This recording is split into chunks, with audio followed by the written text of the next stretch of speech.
Hush Your Face is coming straight to your ears. A podcast network that's changing gears with the Brand X Pod and Nerdowells. The Horribly Awkward Pod, Horribly Gamers as well. The Tavern Pod, Joyous Comedy, a 6-pod network family. www.hushyourface, www.hushyourface, www.hushyourface.com.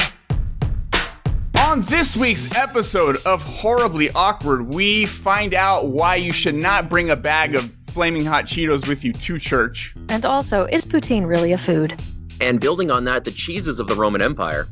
We also find out why you shouldn't let your grandma play VR while she's standing near a rooftop. I'm done out. Sorry. My brain's already picturing poor grandma. First of all, she's been doing VR for so long, she's just naked. The moo has melted off, and then she's just tumbling off the roof. Just scabs. All of this and more on this week's episode.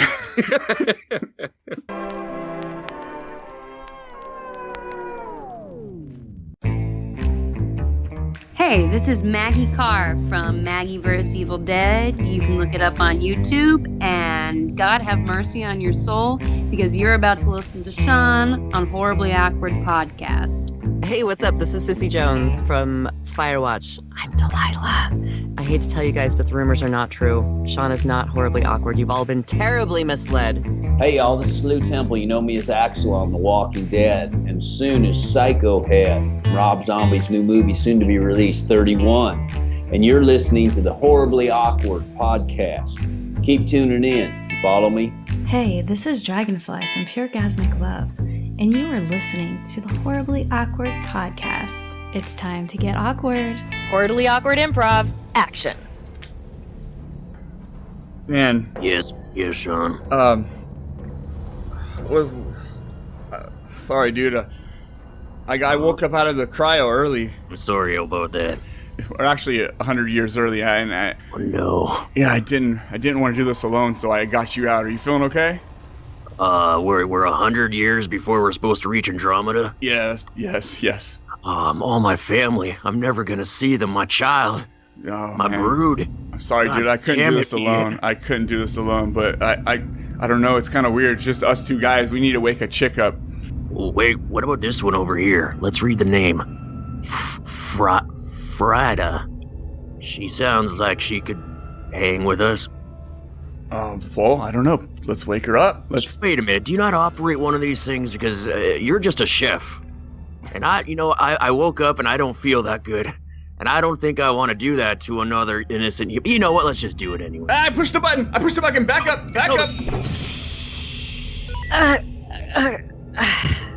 Where am I? What? This is... Are we there? Did we make it? Is this Andromeda? Okay, well, I'm gonna go get us some food, and my friend here is gonna explain the situation. Oh, hey, sorry, yeah, we're here. Are you a medical officer?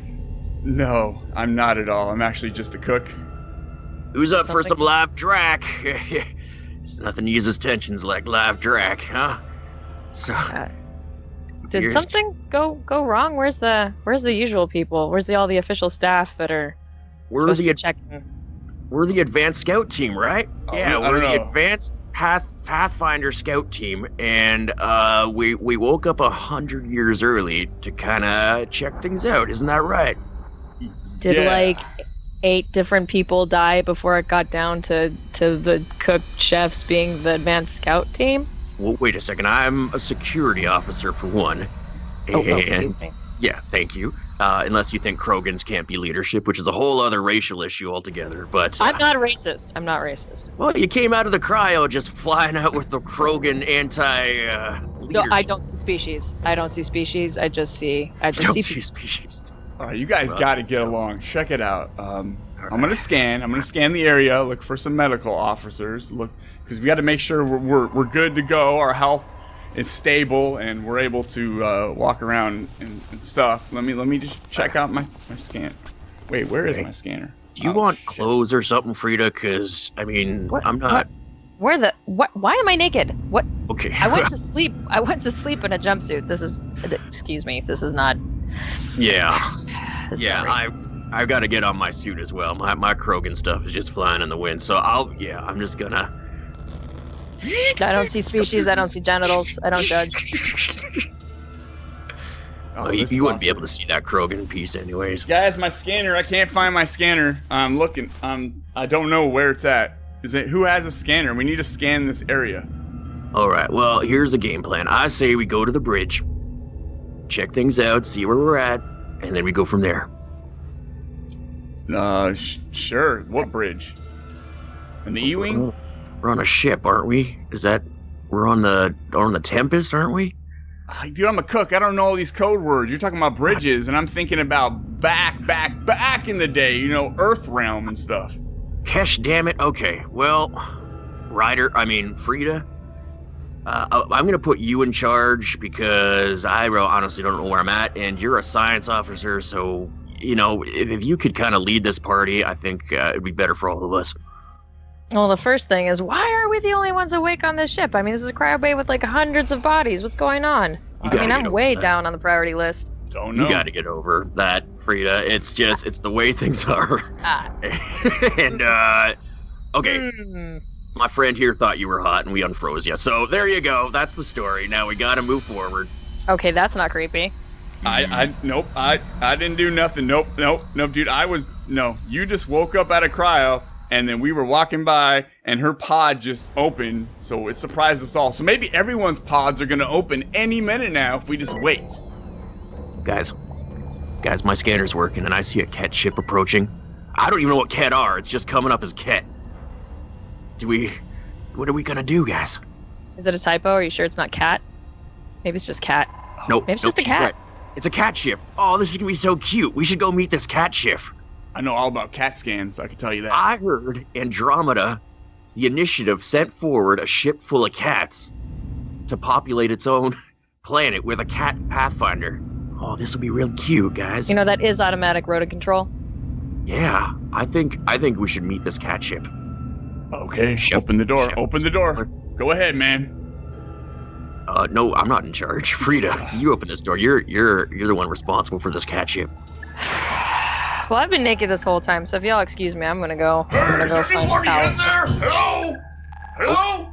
Oh, it's one of them talking cats. Yeah, I'm a cat, not a cat.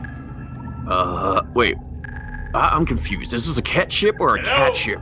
Hello? Can you let me in? I see you got a cook in there and I'm hungry. Everyone stand still, they'll go away. I see you guys. You're just standing still. I can see through this window. That was a cat idea, but talking cats are a no-go. That's too much. And scene! Hey, Norma, give us a horribly awkward. Horribly awkward. That's horrible. I can't even control myself. It's so horribly awkward. This is so awkward. It's so awkward. This is horribly awkward. No one off. Horribly awkward. Horribly awkward. Horribly awkward. Horribly awkward. Horribly awkward. Horribly awkward. Sean, dude, you're horribly awkward. Sean, I know you think this is weird, but it's not as weird as you think it is, dude. Don't do that. It's awkward. Welcome to Horribly Awkward episode 87. Stick around after the podcast for some bonus stuff. I guess, yeah, we talked a little bit before the podcast. Check it out. I am Sean. I was given that name moons ago, and I liked it, so I kept it. Thanks for downloading and listening to the podcast. I do appreciate it. If you like what you hear, tell a local Pathfinder or anyone you might bump shoulders with on the Nexus. Upload it to your SAM or even send an awkward email from those terminals. Because word of mouth is a beautiful thing, so use what your mama gave you. And I'm not talking about your booty. I got a voicemail number, so say some stuff and I'll play it for you. If you want to call up the show and just say, Sean, what were you thinking? You're always doing weird shit. Say that. I'll play it. I love it. I love you guys. That voicemail number is 510-600-3475. And as always, you can find that down below in the description. So if you're out slaughtering cute, lovable, and innocent Ket, check back when you're done. You can also reach out to me the old-fashioned way at horriblyawkwardpodcast@gmail.com. On today's show, it's been a while since I've had him on the show, and a ton of shit has happened since the last time, because it's been over a year. Canadian podcaster, narrator. Now, I guess he's claiming to be a voice actor from the super popular No Sleep podcast, Mr. Matt Bradford. Hey guys. And ZombieCast. Don't forget ZombieCast. ZombieCast. Yeah, I forgot about that one. That's right. That's right. I feel, I feel really awkward saying I'm a voice actor with the guest we have on tonight. So I'm going to say I'm like a wannabe. Wannabe. Inspiring. Or what's in the Mass Effect universe? What's like an up and coming guy called? A rookie. Ensign. Voice acting ensign. Whack. Jerk. Yeah, whack. So Matt, for sure. So I did bring somebody who's an actual voice actor. She's fantastic at her job, and you could probably learn a few things from her. You definitely can. The only reason I'm on this cast right now, buddy. Yeah, I mean, she plays Mira in Killer Instinct. Her voice is in Fallout 4, Evolve, Octodad, Street Fighter 5. She plays Poison Ivy in DC Super Friends, which your kids should be watching that because you got a little kid and he likes cartoons. And let's not forget Call of Duty Advanced Warfare, Civilization, Beyond Earth, XCOM 2, Final Fantasy 13, Conan Exile, the one with all the weird penises swinging around.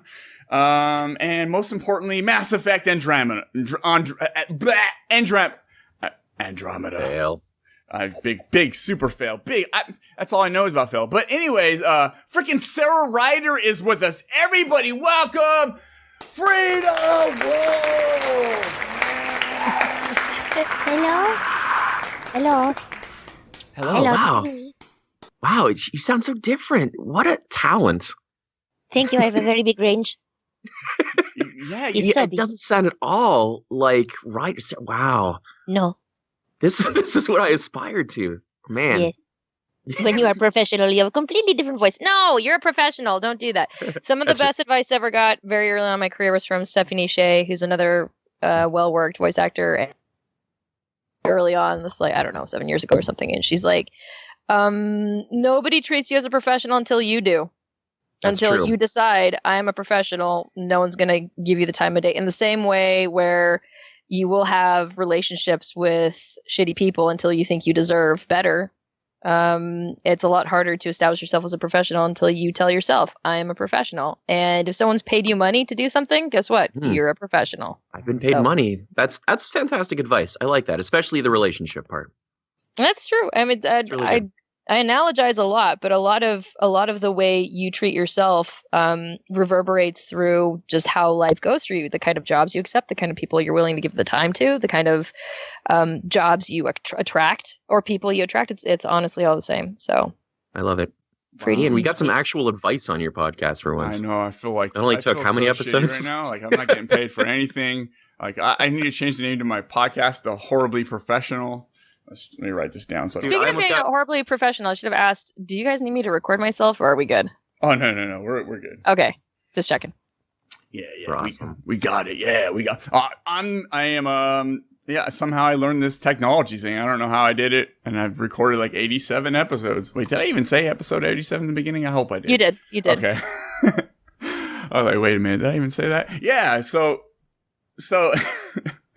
I'm obviously awkward as shit, and we did that improv, it always feels weird until I go back and add sound effects, and then we're going to sound like we're on an actual spaceship in Andromeda, and you're going to be like, oh, that was cool. But before that, it's like, this guy's just off his rocker. But why did I have to be naked, though? That was who wakes up from cryo naked? I mean, even in Aliens, everyone wakes up in their tidy whities at the minimum. I mean, do they make materials that can last 600 years is my question. I think without wear and tear and in that, that suspended air and suspended animation bay should be okay. But I've never been through it, so I'm talking on my ass.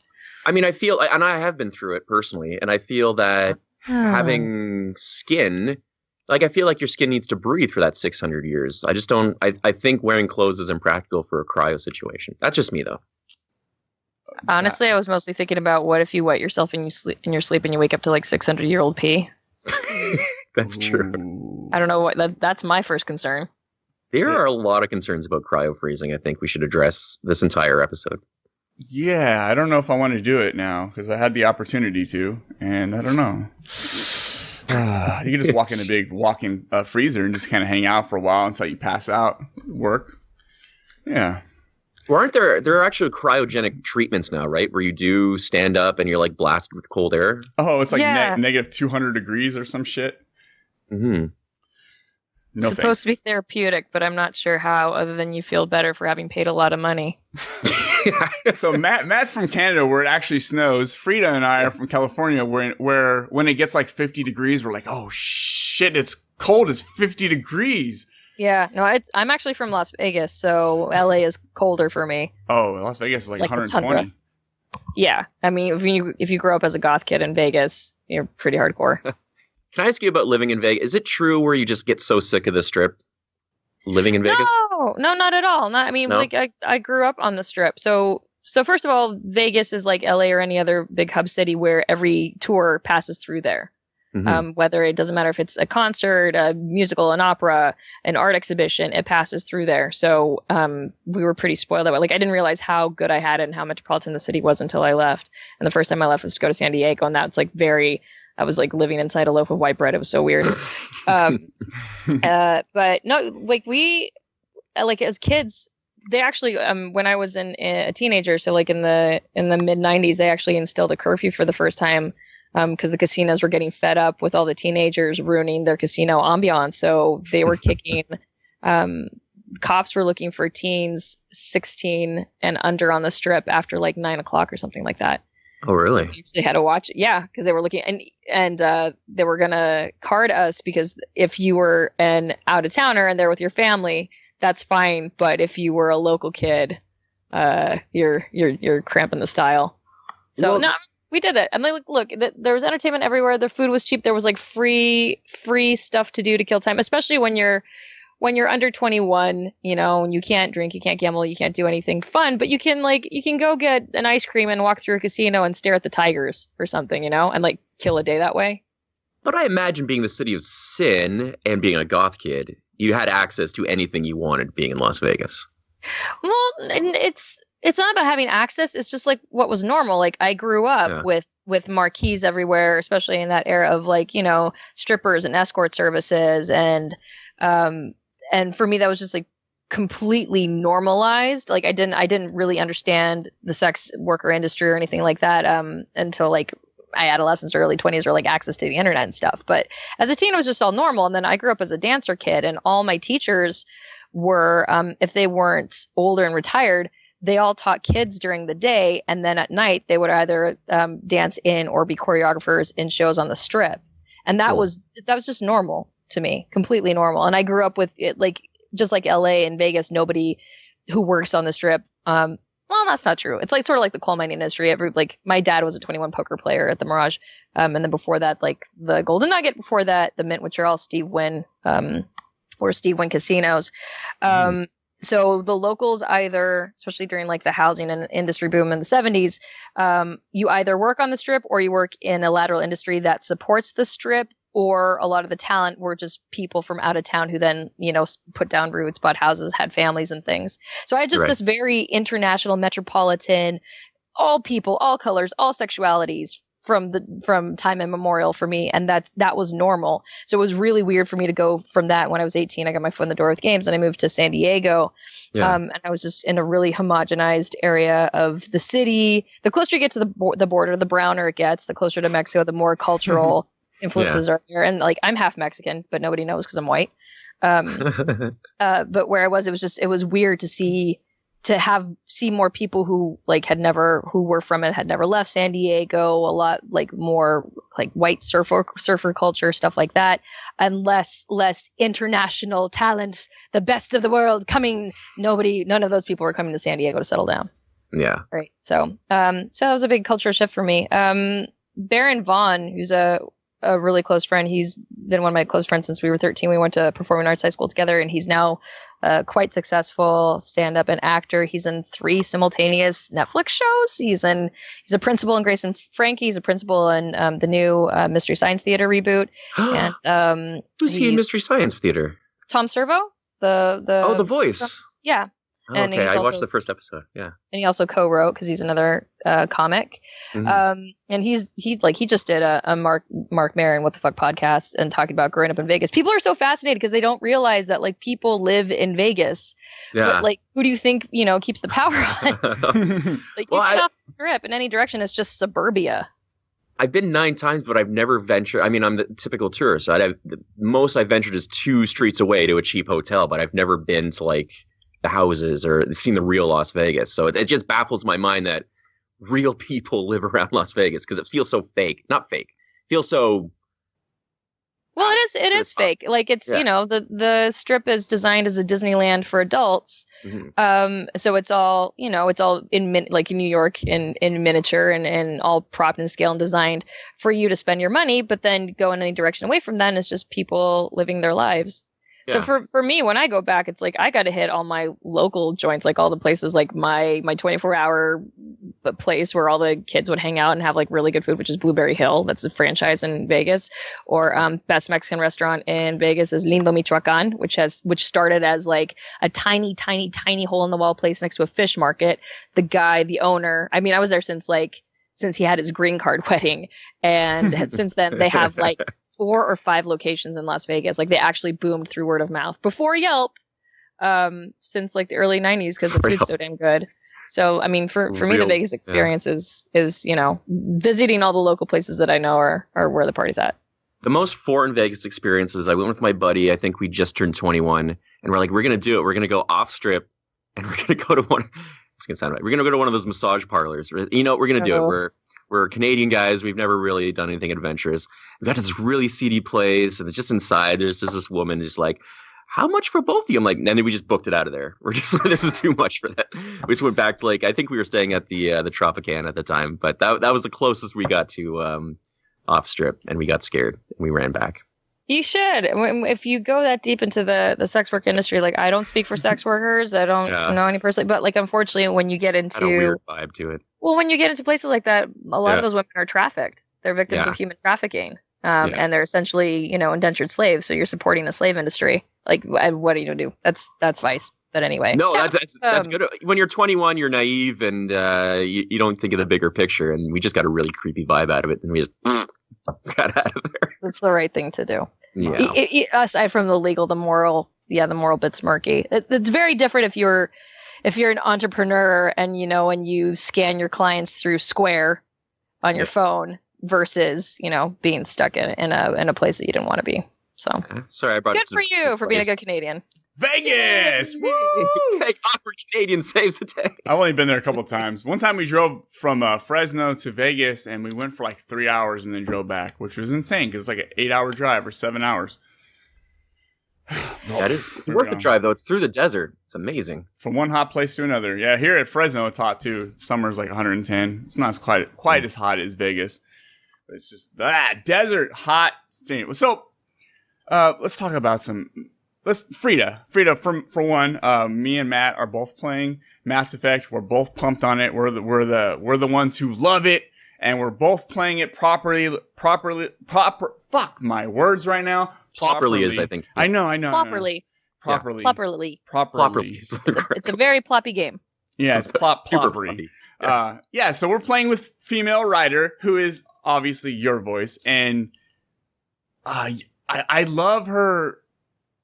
It's kind of hard to explain her vibe. It's really like chill at most times, right? It's kind of, even when shit's like up against the wall and you're under fire, it's kind of chill. It's kind of like, yeah, we got this. Kind of cocky. It's chill but confident, I find.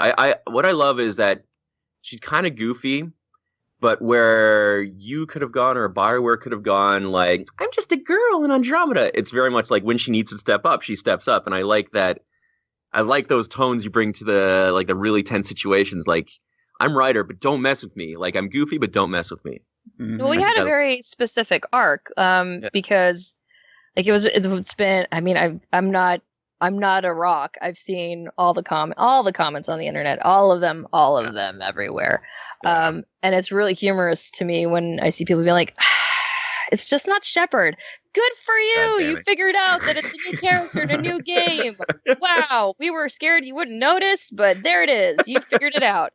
They didn't BioWare didn't want to do another Shepard because there'd just be no point. I've made this analogy a lot. I very much feel that Andromeda is to Mass Effect as Force Awakens is to Star Wars. Like the franchise is there, it's not going away. No one's erasing those characters and those stories for you, but also, the thing made money, so people want to continue making material in that universe. Fans want to keep living in that universe. So let's do something else somewhere else with someone else. Great. Mm-hmm. So there was no desire to repeat any places Shepard already went, like emotionally, or like starting out with a similar uber competent power fantasy character, because I know people want to live there, but also no artist wants to be told, what, you only do one thing and you're kind of a wuss and you're not really trying anything new. No one wants to hear that on any level, even if it's commercial work, which a game is.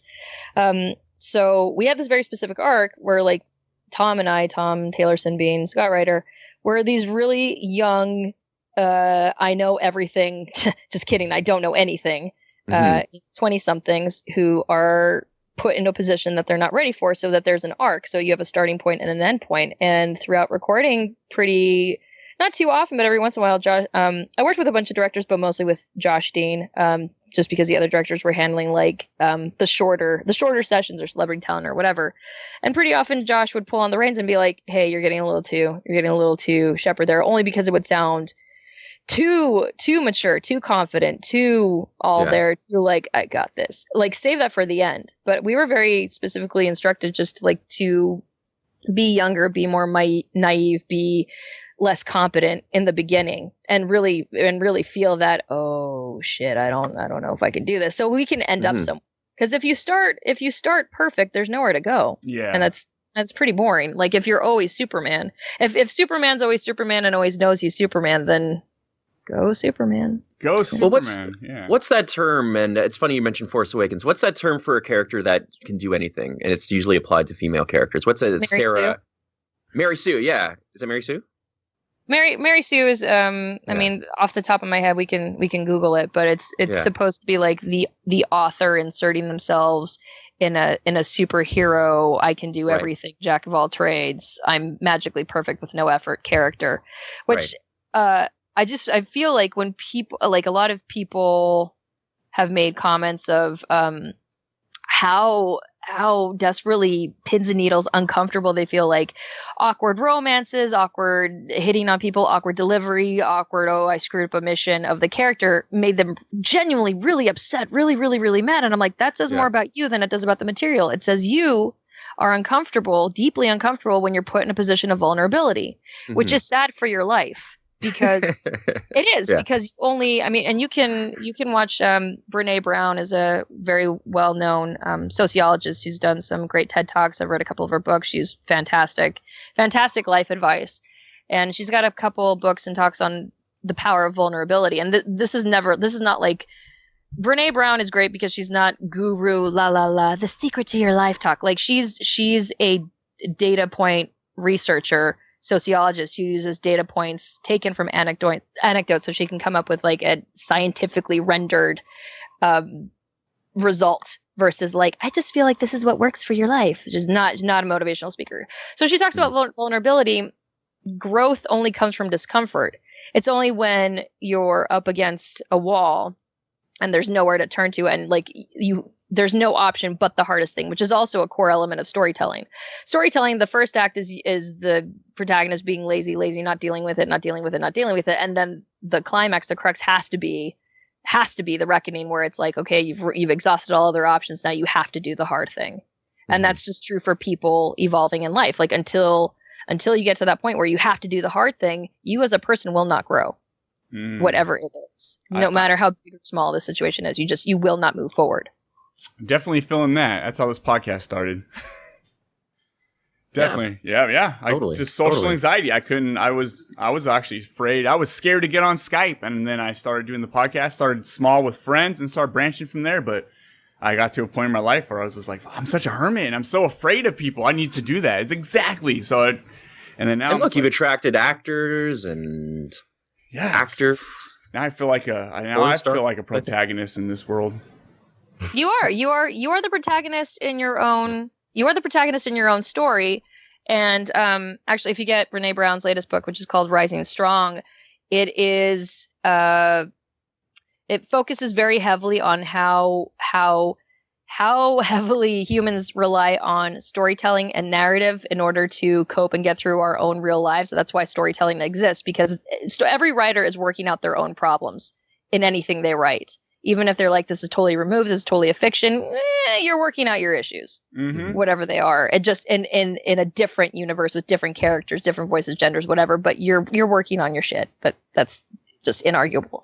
And she talks about how like she spent time with Pixar studio heads, and they would just compare notes on how Pixar builds a story. It's the exact same beats of how a person just overcomes personal trials. It all goes back to like the Odyssey or something really basic in like classic literature. You have to have the same beats, or else the story, the movie, the book doesn't really resonate with you, doesn't hit you, because it just doesn't go through the same motions that you go through in your personal life. These are not things that like most people are cognizant of when they're sitting through a movie or playing a game or something. Writers are hyper aware of this because it's their job, because it's a good one. But yeah. So with Andromeda, I felt like it was very, very pronounced of like, look, we're starting here, and you're supposed to be fish out of water, inexperienced.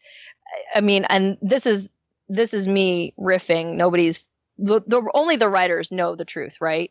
I mean, I was just given scripts and had to make them real for myself. But I feel like up until that point, the writers probably had never had a real legitimate long-term relationship or romance. So they don't really know what they're doing. And they don't know how to have a relationship, and they don't know how to initiate that conversation, or at least for Sarah, when things are, a little bit off and awkward and they don't really land because you don't know what you're doing, or trying to take control of situation.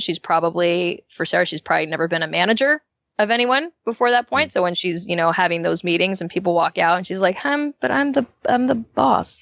I didn't say go. Yeah. Right. And it was so interesting to me on a psychological level to see people online freak out about like, this is bullshit. She's so weak. She's so fucking stupid. Can't even lead anybody. No one listens to her. She can't hit on anybody. Right. I actually confronted one of my friends who's a game, like shy, awkward, white, mid-20s game designer nerd, who I saw him on Twitter bitching about like, oh my God, just like Sara Ryder doesn't hit on anybody. I love him. I'm not going to name him, but I love him as a person. We get on fine. And I just saw him wincing about, it's so cringy, like maybe over dinner. Who talks like that? And I was like, hey, buddy, how do you hit on people? He's like, I pull out my phone and I show them my Twitter follower account. Exactly. Exactly. It's too real for you. You're not getting away from yourself, and it's killing you. And I understand that, but that means they're doing it right, because you should feel as vulnerable and as dumb as the character feels in that moment, right? Interesting point, because the shepherds, you had the perfect response to everything. You could either be the perfect badass, sarcastic, perfect confident leader, perfect romancer. But Ryder, man, like I've been romancing PB in the old escape pod, and I'm just man, she has no game. And but it's endearing, first of all. But you can tell maybe some reaction to Andromeda is that people aren't being able to live out their macho fantasies or their superhuman fantasies. They're actually living a more kind of awkward, real person. I think that makes for a better writer. I mean, there's a time and a place for everything. Like, look, those steroid pumped up games where you can get away from yourself and live in God mode are always going to be there for you. It doesn't have to be every game. And we're in this weird space because we have to listen to everybody because of the internet and YouTube comments and Twitter comments and everything's everywhere. I feel like there's constant debate about what a game is, and that's where you come up with crap like it's a walking simulator, it's a fighting simulator, it's a swimming simulator, it's a space simulator. Like, just let it go. It's a game. If you're engaged in doing things in a world that doesn't exist, you are playing a game. Just let it happen. Yeah, I loved Mass Effect Andromeda, and I admitted this last week, and I'll be the first to admit it right now. When I started playing it, I was also one of those people that were stuck on, this is not Shepard, this is not Garrus, this is not the old crew, and I didn't like it. For 15 hours, I absolutely didn't like it. And then all of a sudden, something clicked. This is totally my fault. It was me resisting. That's all it was. And something clicked when I noticed when I was going back to the Tempest. I was like talking. I was going around and actually engaging in dialogue with all the characters. And then all of a sudden it clicked and I was like, this is the fucking best Mass Effect ever. And that's the way I feel right now. It's like, it is my favorite Mass Effect. I've never spent almost 100 hours on one Mass Effect game. I mean, that's like the total of all three of the old games put together is what I spent on Andromeda. And I really, really liked it. The voice acting is like, it's so good. It's so good. Danielle's voice as Vetra is awesome. Katie Townsend as Suvi. I wanted to romance her, but she wasn't digging it. I don't know why. Aww. Wait, is that the co-pilot? Yeah, like this. She has the Scottish accent. I kept like it was nothing was engaging, so I went for PB. Obviously, PB's like funny and awkward, like I am, and a lot of energy and says weird shit. So I dug it. But yeah, I don't know. I think Mass Effect Andromeda to me personally is the best one. I know Matt's still playing it. And you have a lot of good stuff to look forward to. Like the whole like game just ends in a good way. You're like, I can't wait for the next one.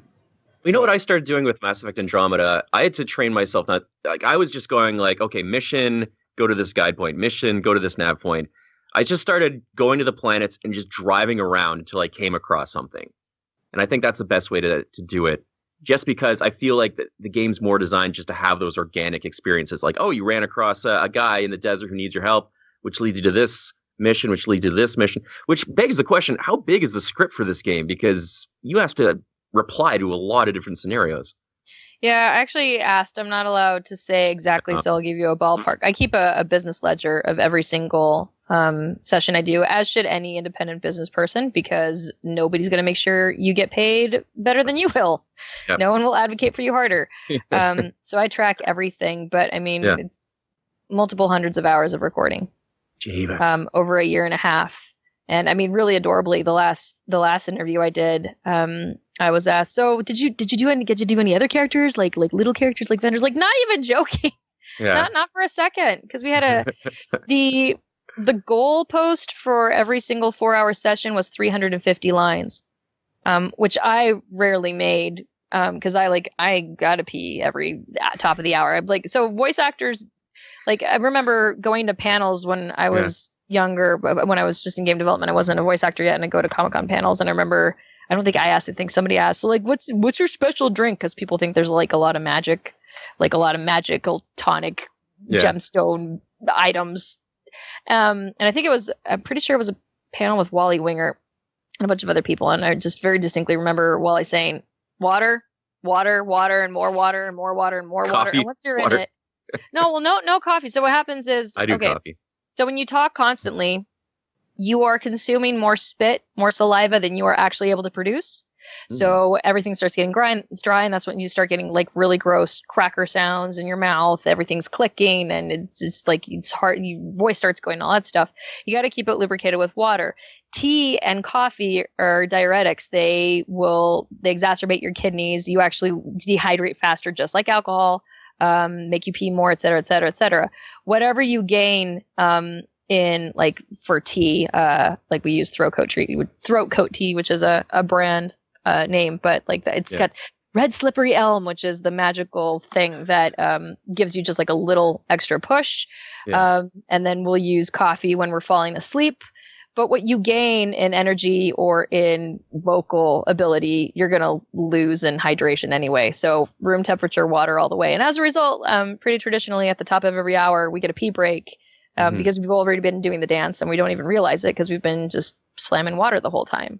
I was just gonna say, Tom Taylorson is like an insane distance runner. So I would be like, guys, we're gonna go. I gotta pee. And they'd be like, well, Tom went like once 2 or 3 hours. I'm like, well, he's a martyr and I'm not, so I'm going.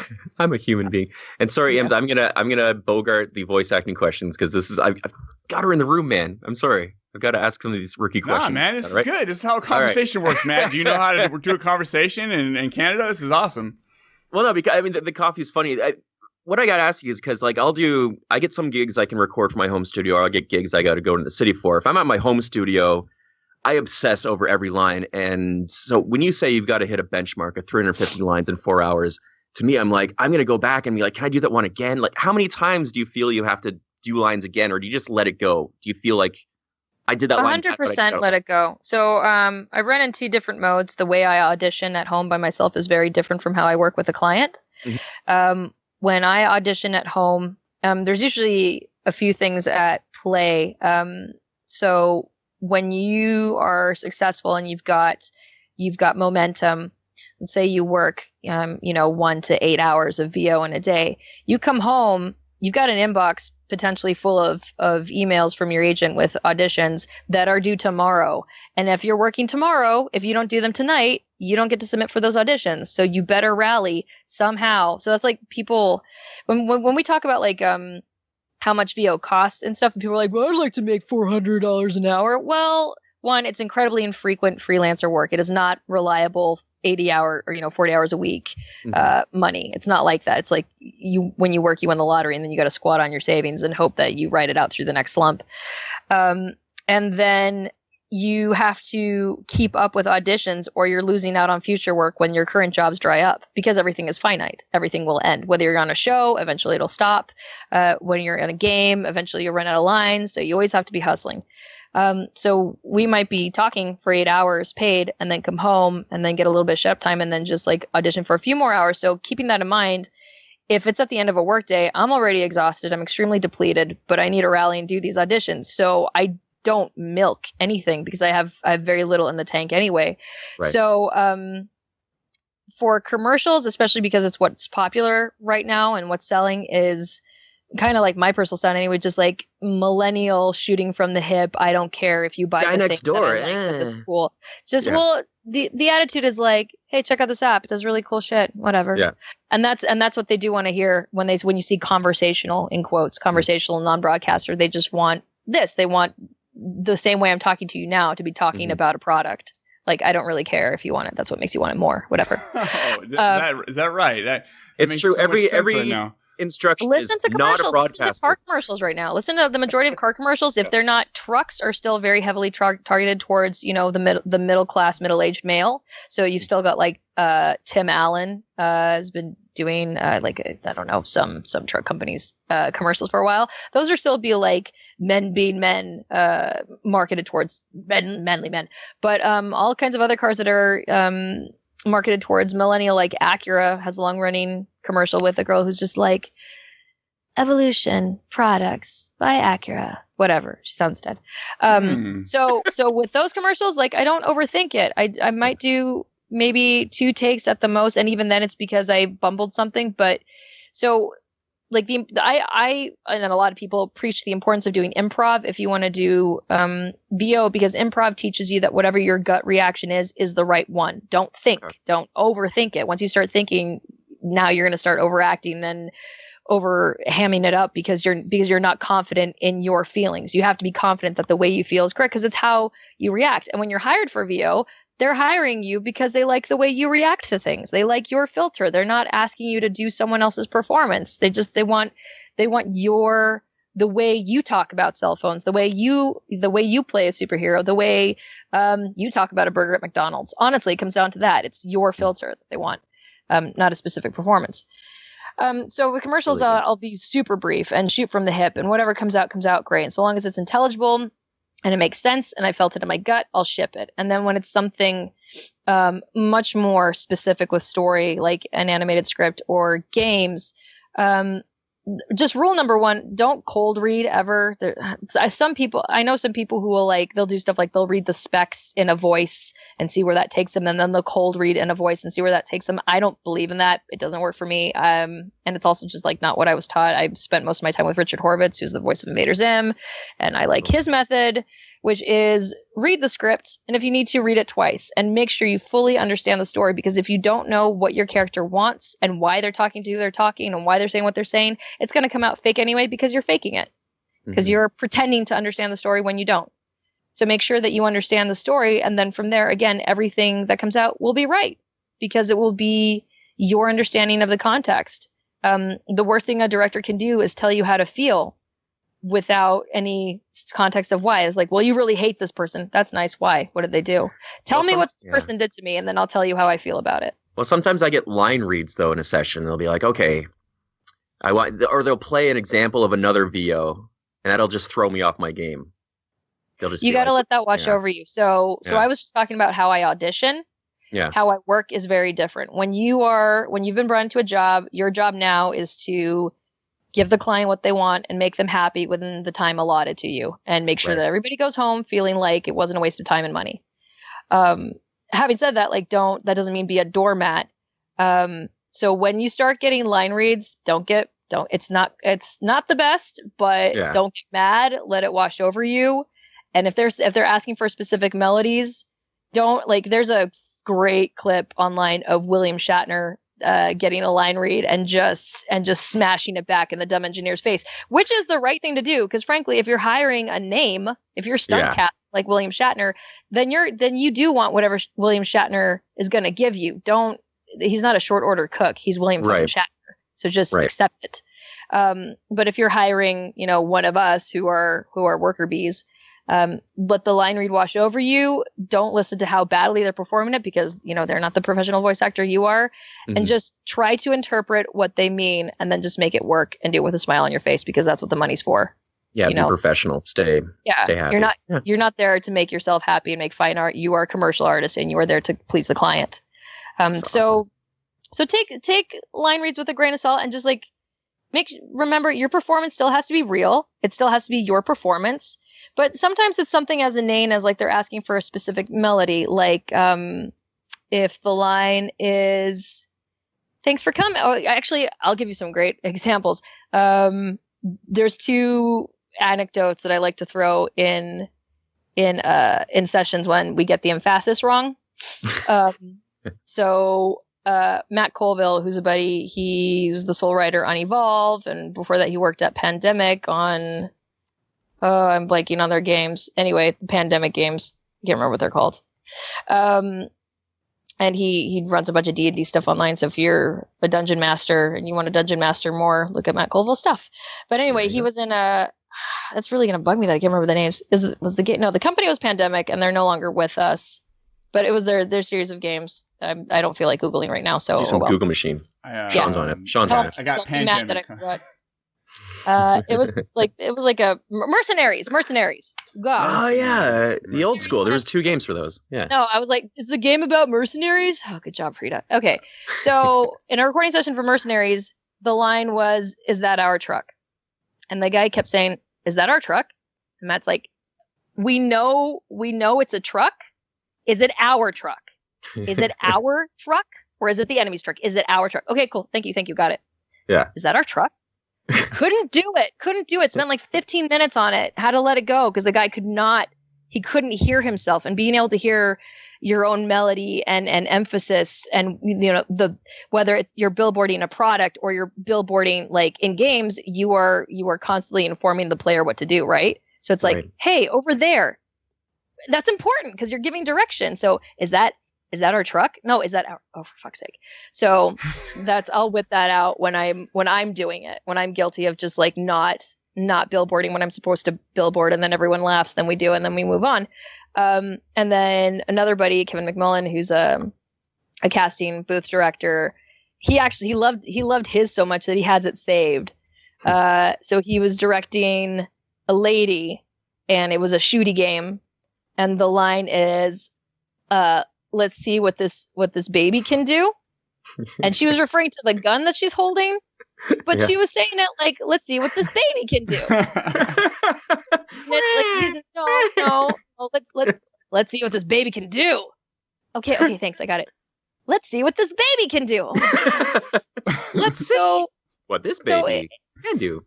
Yeah, so it's yeah. The whole job is being able to hear yourself, and then to be able to hear the information that's being given to you that you need to promote, whether it's in a commercial. It's exactly the same whether it's in a commercial. In a commercial, you've got a story, so you need to know why you're saying what you're saying, and you're promoting something, whether it's a product or a service. And then in an animation, you have to know why you're saying what you're saying, and you're talking about something that's important to your character. What is the thing that's important to your character? Is it the baby or the gun? So if you can't digest and spit back what you're being asked to billboard, it's going to be harder to place you. Yeah, I couldn't do it. Great stuff. Like once in a while when that happens, everyone's human, that's fine. But like if you're tone deaf to yourself and to what's coming out of your mouth, it's gonna be very hard to employ you unless that's somehow me. that's what they're looking for. That is definitely me. Well, that's what the line read is about, is that they're asking you to shift your focus. So don't take it personally as a performance thing. Take it personally as okay, let me listen to where you're hitting the mark and what you're making important in this line, and I will make it important in this line. And trust me, they will be happy, and you can move on. That's a great point. That's awesome. One more question, Ian, because sorry. Why do you always call me Ian? You don't even know how to say Iams. I am sorry. So after all this, let's talk about the process for video games then, because the assumption is you're in a booth alone. Is that correct, or are you doing this stuff with other actors? It depends. So on a commercial, you're alone unless it's a partner read, and then if it's an ensemble where there's 2 or more characters, they bring everybody. Those are even the announcer is usually not recorded separately. You're all in there together. For animation, if you're in an animated show, they do their best to bring in everybody in a particular episode in a script on the day. However, if like the cast is really big, or if people are busy with other work, you'll never read alone. You just might read with a partial cast, but you never read alone. There's always somebody to play off of. Gotcha. Video games, 98% of the time, you're completely alone. Most of the time, if there's ensemble, at best, it is because you have the blessing of getting to perform performance capture on a stage, which is essentially performing live theater, like in a Naughty Dog or Metal Gear Solid or anything else that takes performance capture and then translates it into the game. You're basically getting to watch live theater through rendered 3D models, which is amazing. And the rest of the time, we're all talking to no one at nothing in a dark box to imaginary friends. Yeah, Mass Effect, there's so many options. Can you imagine if you had to act all those out? There's just so many different options and combinations of people together. That would be insane. But I think, Iams, you can attest to this. When you're having those conversations with your crew people aboard the Tempest, it does feel like you are in the same room, because some of those responses are playing off the same tone or picking up on. So do you hear the lines that have been recorded? So how do you play those scenes? I can't even tell you what percentage of the time we actually got to hear other people's VO. Very, very rarely. But if it so happened that another character in the scene had recorded prior to me, for example, then they would pipe in their line, and I get to respond to that appropriately. Right. But not all of the time, which makes it tough, because sometimes we have to go back and do pickups. Pickup is when you go do a line again, you pick it up in a different session for things like, I didn't know that we were yelling across a chasm, or I didn't know that this line that I said really loudly is actually in that person's face. So, Pass the coffee.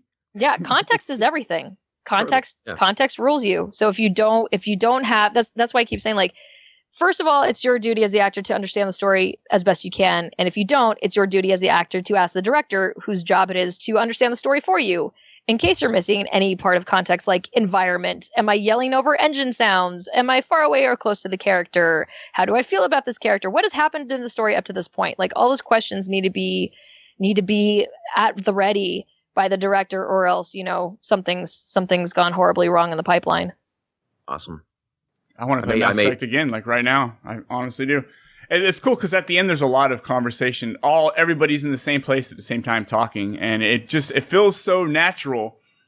And then there's games and I love Skyrim. Skyrim is a big game. I'm a big fan of Skyrim, but I feel like all those lines, I don't know if it's the way it was recorded, but they all feel disconnected to me, as if they are recorded from different places at different time and nobody knew what was going on. But Mass Effect, BioWare does a great job of making everything connect, like with Dragon Age, with Mass Effect, all of the Dragon Ages, all the Mass Effect games. It's like it feels so natural. And when you hear that the lines have been recorded separately, different times, different states, probably, right? You guys don't even record at the same place, right? Oh yeah, I mean, it was pretty much split between London and Los Angeles. I mean, there's a butt ton of VO that comes out of London. And obviously people like Natalie Dormer and what's his face was really Riley, the Baratheon boy. All the Game of Thrones people came out of London, and then Jules de Jong actually is an American living in London. So she was recorded there, and the rest of us were recorded out of LA. I don't know if anybody else got special favors in different studios, but LA is the actor factory. Like anytime I'm asked, so I want to be a voice actor. Great, move to LA. It's what you're gonna have to do only because if you live anywhere else in the world and you do voice acting, it will be a part-time job that will be supplemental income, but you cannot do it full-time because there's just not enough of a market. Versus if you live in LA, that's where all the work is. And it's also self-fulfilling prophecy because clients expect all the talent to be in LA. So then it goes to all the agents in LA, which then disseminates to all the talent that the agents represent. And the agents don't necessarily represent actors exclusively in LA. It's just like this snake eating itself that believes everything is in LA. So as a result, a lot is in LA. So I make my living full-time from VO because I want to. I don't have to diversify into on-camera or anything else, and I don't want to. But I would not have that luxury if I lived anywhere else in the world. So Matt, Toronto's getting pretty big. California, dude. Well, no, I know LA is the place. I think when you the coming? Toronto scene is getting pretty big these days. That's the only thing. I'd say second or third to LA. From what I see, that the studio setting up the animation houses. I think LA is where to be. I don't see myself moving out there with the fam, but man. Gonna have to. Dude. Well, at least in Toronto, you can, like I said, you can probably have a successful supplemental income from VO, and then just pat the rest with on camera or theater or whatever else you like to do. That's incredibly common, because, for example, like people are like, I'll just do audiobooks. Audiobooks don't pay great.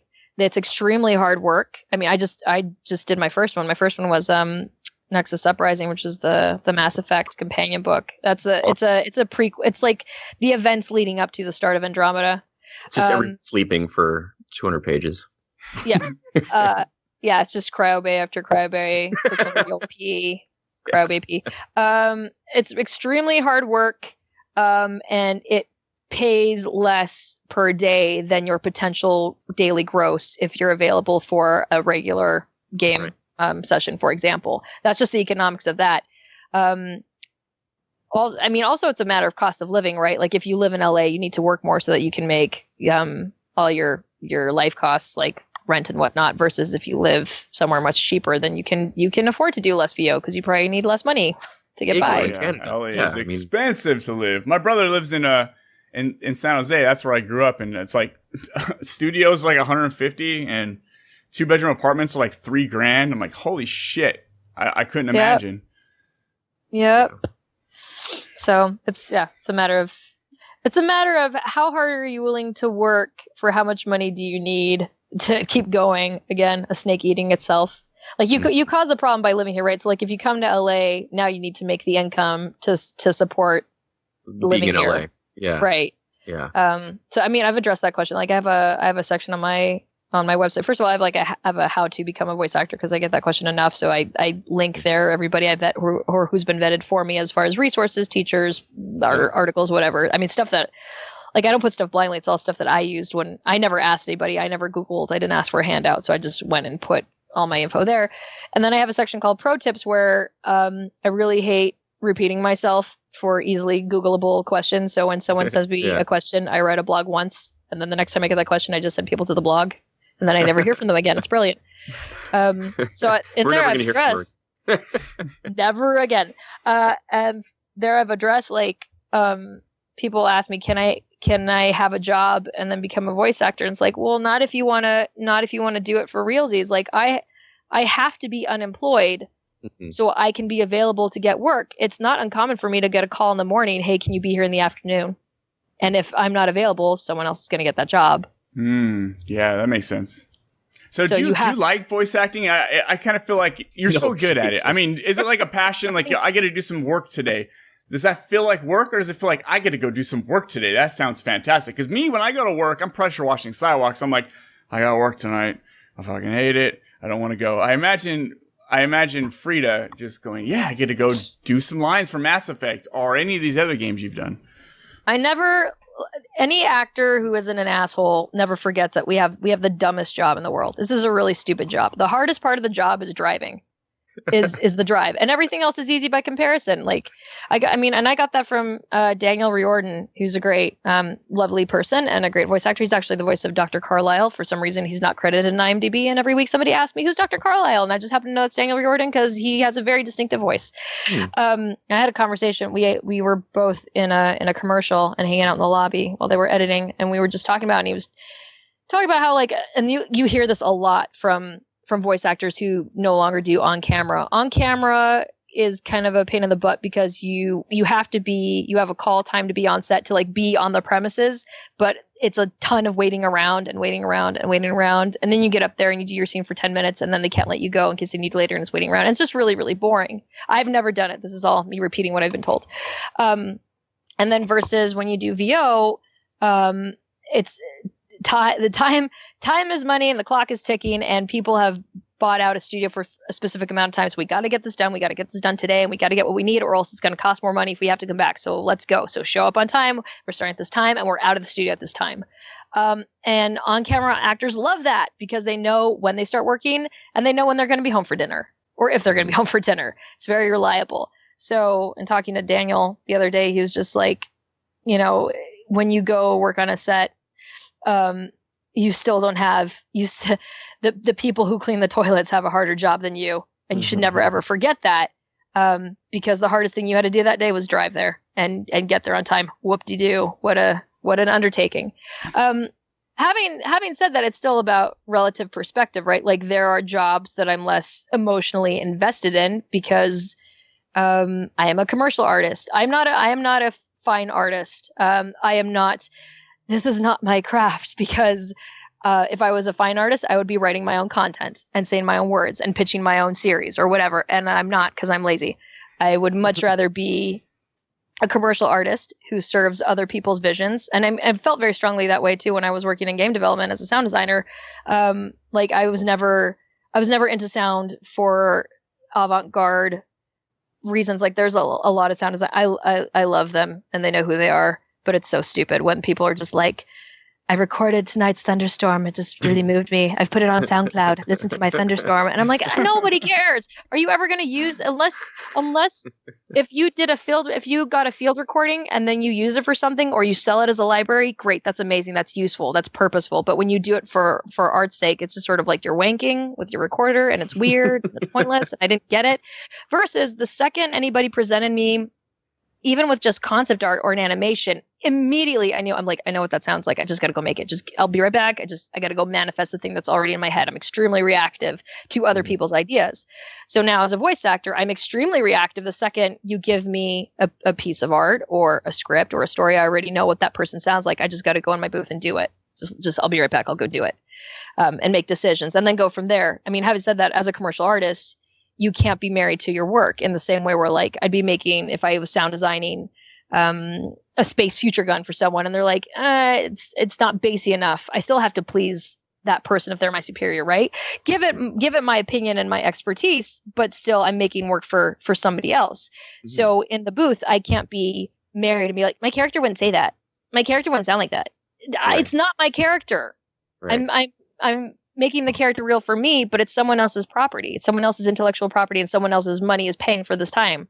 So I'm there to serve them. Like, if they don't like the way the sandwich is made, the sandwich is going back in the kitchen. End of. So it's a great job, but I still have favorites. Like, in an interview with adorable French people, the gal asked me, so what is your dream job? And I'm like, this one, I did it already. I've peaked. That's it. Yeah. Like, there are extremely few game franchises, never mind like the visibility that something like Mass Effect gives actors, but the whole cycle of human emotions that you get to experience and process and express. Most of their games have really limited scope. Like, if you're playing a shooter like Gears of War or something, unless there's like a storyline with very intimate moments and character arcs, you already know what the bulk of the VO is going to be like. Mm-hmm. And you know what the bulk of your expression is going to be like. It's a very limited scope because the game has a limited scope of human expression. That doesn't make it a less fun game or whatever. It's just like, you know what it is, or like Battlefield or whatever. versus something like Mass Effect, where it's like I'm going through relationships and I'm going through grief and I'm going through being really happy and being really dorky and then like having serious business time. Like I get to run the gamut. That's such a gift for actors. It's not every day that you get to do that. Sounds so fun. Was there a scene in Mass Effect Andromeda? Sorry if this is a hacky question. That was the most difficult for you to get through? Wait, say that again? Was there a scene in Mass Effect Andromeda that was the most difficult for you to get through? As in just in terms of sheer getting that emotion across? Or was a situation where you just had more trouble getting in that moment? With Josh Dean, my sometimes director, mostly director, as my witness, actually the thing he had to most pull the reins on, he's like, Fryda, could you just be nicer? Could you be nice? Could you just pretend just smile a bit more? Just like don't less mean, please. Yeah. Please. That because it for me, because it's my personality, it's very easy for me to be aggressive and pushy and mean or condescending or whatever, because that's just like that's my go-to in my personal life. And it's much harder for me to be vulnerable, submissive, sweet. I'm not a nice person. I'm not a sweet person. I'm not malleable. I'm extremely skeptical. So he would just be like, can you just soften up a little bit, please? Please today. So that, I mean, and that differs from person to person. Like there are plenty of actors who talk about like they can't cry. They cannot cry. They just can't do it. And in their personal lives, we know when they express grief, maybe they get stuck on anger. Maybe they're just really, really, really angry and resentful and they never cry. And that's not wrong. That's just how, they as a person feel their emotions. So for me, the hardest thing is being nice. I have no problem. There's the quote. Fryda says, the hardest thing is being nice. I cry right before every podcast a little bit, and then I take a shower, clean off all my tears and my red eyes, some Visine, and then I'm ready to podcast. But every podcast, just like when a rapper goes up on stage, they barf, I just cry a little bit before every podcast. Mom spaghetti? Mom spaghetti. Yeah, he's nervous. Yep. Yeah, it's like talking to you. You seem just like so professional. I don't know. You're so full of knowledge, and I love that. A lot.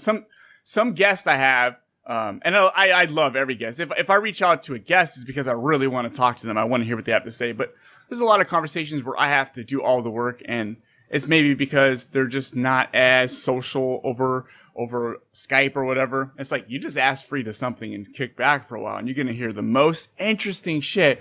You're so full of knowledge, and you don't even skip a beat. I can't even speak a sentence without stumbling over it or a word, as you guys heard earlier. And my brain gets way ahead of my mouth at all times. But you just seem so grounded. Like Matt, you too, both of you guys. You guys are making me feel really shitty right now. Oh, well, I mean, not really. So, like, I kind of always have had to be a know-it-all. If I don't know something, I'm a gross millennial. I'm like, oh, hold up, I'll just pause this debate because I got to Google, and then I'll come back with some facts.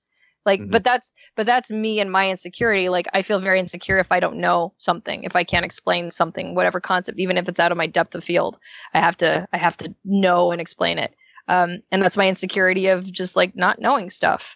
So that's how I overcompensate, by being able to lob facts at you until you get exhausted and go away, I think. I don't want to learn, though. See, that's the thing. I like to just soak information. I'll play a whole video game sometimes and not even know what it... Like, I have no idea any of the plot. I'll watch shows and I'll just...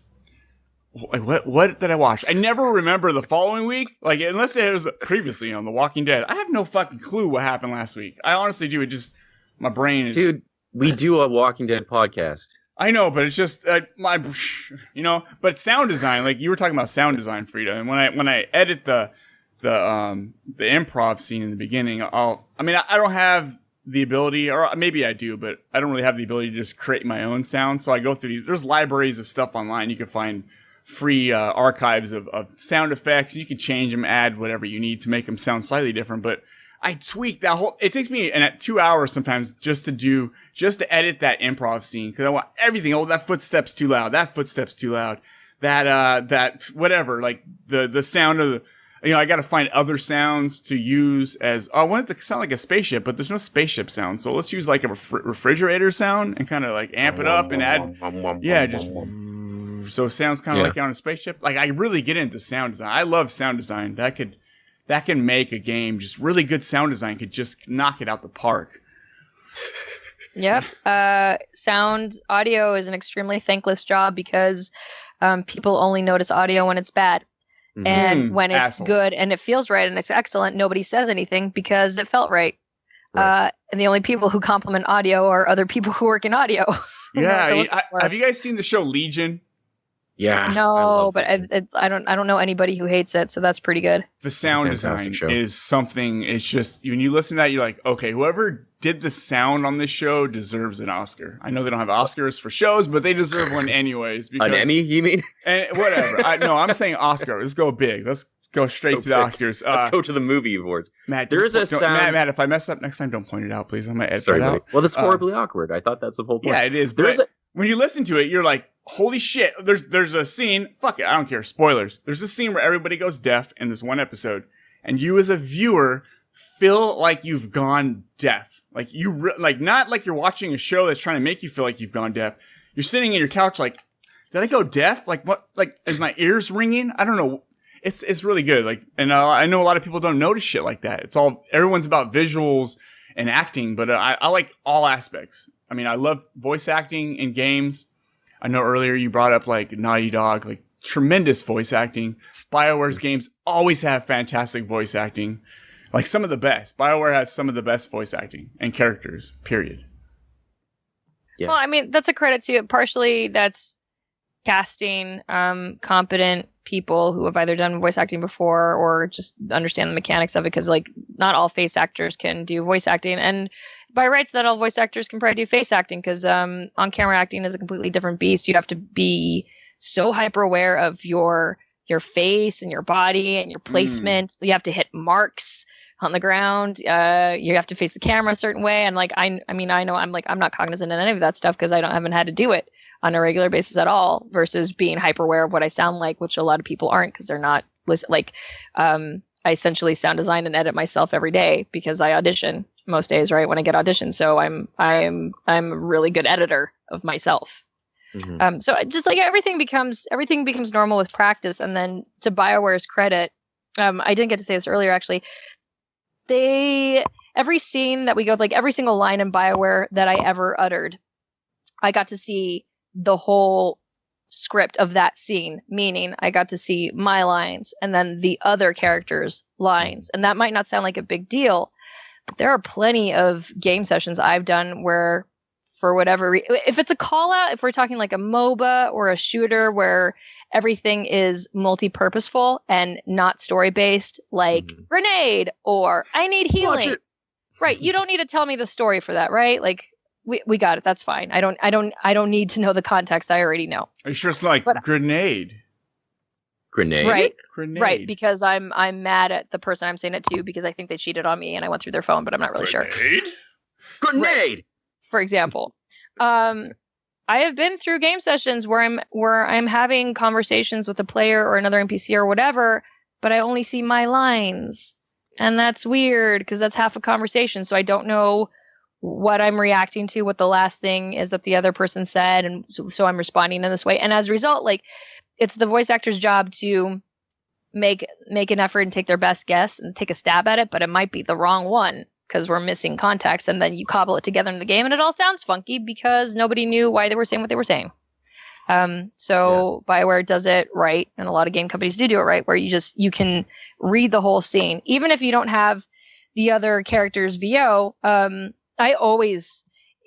say we have a scene and it's just completely empty, like nothing else has been recorded yet.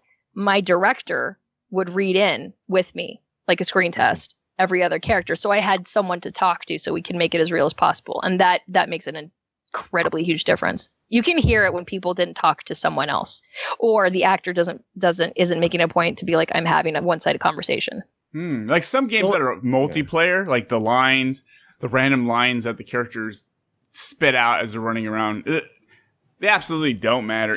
Those kind of lines, they're just random words and shit that never really fill in context anything, which is it works. It totally works in that situation. But when there's conversations like a BioWare game where it's like back and forth, if it doesn't feel like it connects, it's gonna feel weird. It's not gonna mesh well, I guess, you know? Yeah, well, I mean, I just described the job as like having real feelings. You have real feelings on demand in front of strangers for money, and you're having real conversations in a real world with fake people. So everything it has to be. I'm not saying like work hard and work to the point of exhaustion, but if I don't feel like I went through some shit by the end of a session, I didn't really do my job. I wasn't really there. Wow, yeah, it probably takes a lot of you, dude. Matt, are you taking notes? Oh yeah, no. What's the game you're gonna work on, Matt? You're gonna you could say the name of it, right? Yeah, I mean, this is all fantastic for me. I mean, I'm just dipping my toes into the video game stuff. There's this game, it's called Debris. It's being made by a studio in Ontario. It's a full-on like 3D action game, and it's interesting hearing all this kind of putting yourself in the moment stuff, because the whole concept is I am a diver who gets trapped underwater in this interesting alien environment, and the whole thing is, the narrative is I'm slowly going insane and I can't trust what's in front of me. So how does someone react to that? How do you talk someone through that psychosis? And so I think their idea is they're going to rent a soundstage and try to get all the actors in the same place so we can go through that, which is why I asked the question about being in the same place. But still, just kind of hear from someone who's done a ton of this stuff is pretty good for me. It's a good reference. It has to be real. It has to be real, because if it's fake for you, it's fake for us. Like I've said this a lot. I mean, people are just dogs, and we smell fear, we smell insecurity, we smell fake, we smell condescension, like whatever. The microphone records everything in your head. And again, this goes back to improv. Like when you take an improv class and you're doing skits and stuff, everyone only talks about whatever they went through in their day or whatever's going on in their head, even if they don't mean to. It accidentally slips out because we're people, and that's how we process information. That's how we work our shit out. If you're writers, you write it, put in a script, and try to. I mean, like I mentioned, I watched The Shining for the first time last night, and then of course, because I'm a nerd, I had to go read all the wikis. And unsurprisingly, like The Shining is about a writer who's a former alcoholic who then goes crazy and attacks his family. At the time, Stephen King was dealing with his own alcoholism. So he writes the story as a way to exercise that demon of like, I recognize that I have done irreparable damage to my family and to myself. I feel like I acted like a crazy person around them. Obviously, I'm a writer, and I'm going to use that in a story now about an alcoholic. Big surprise.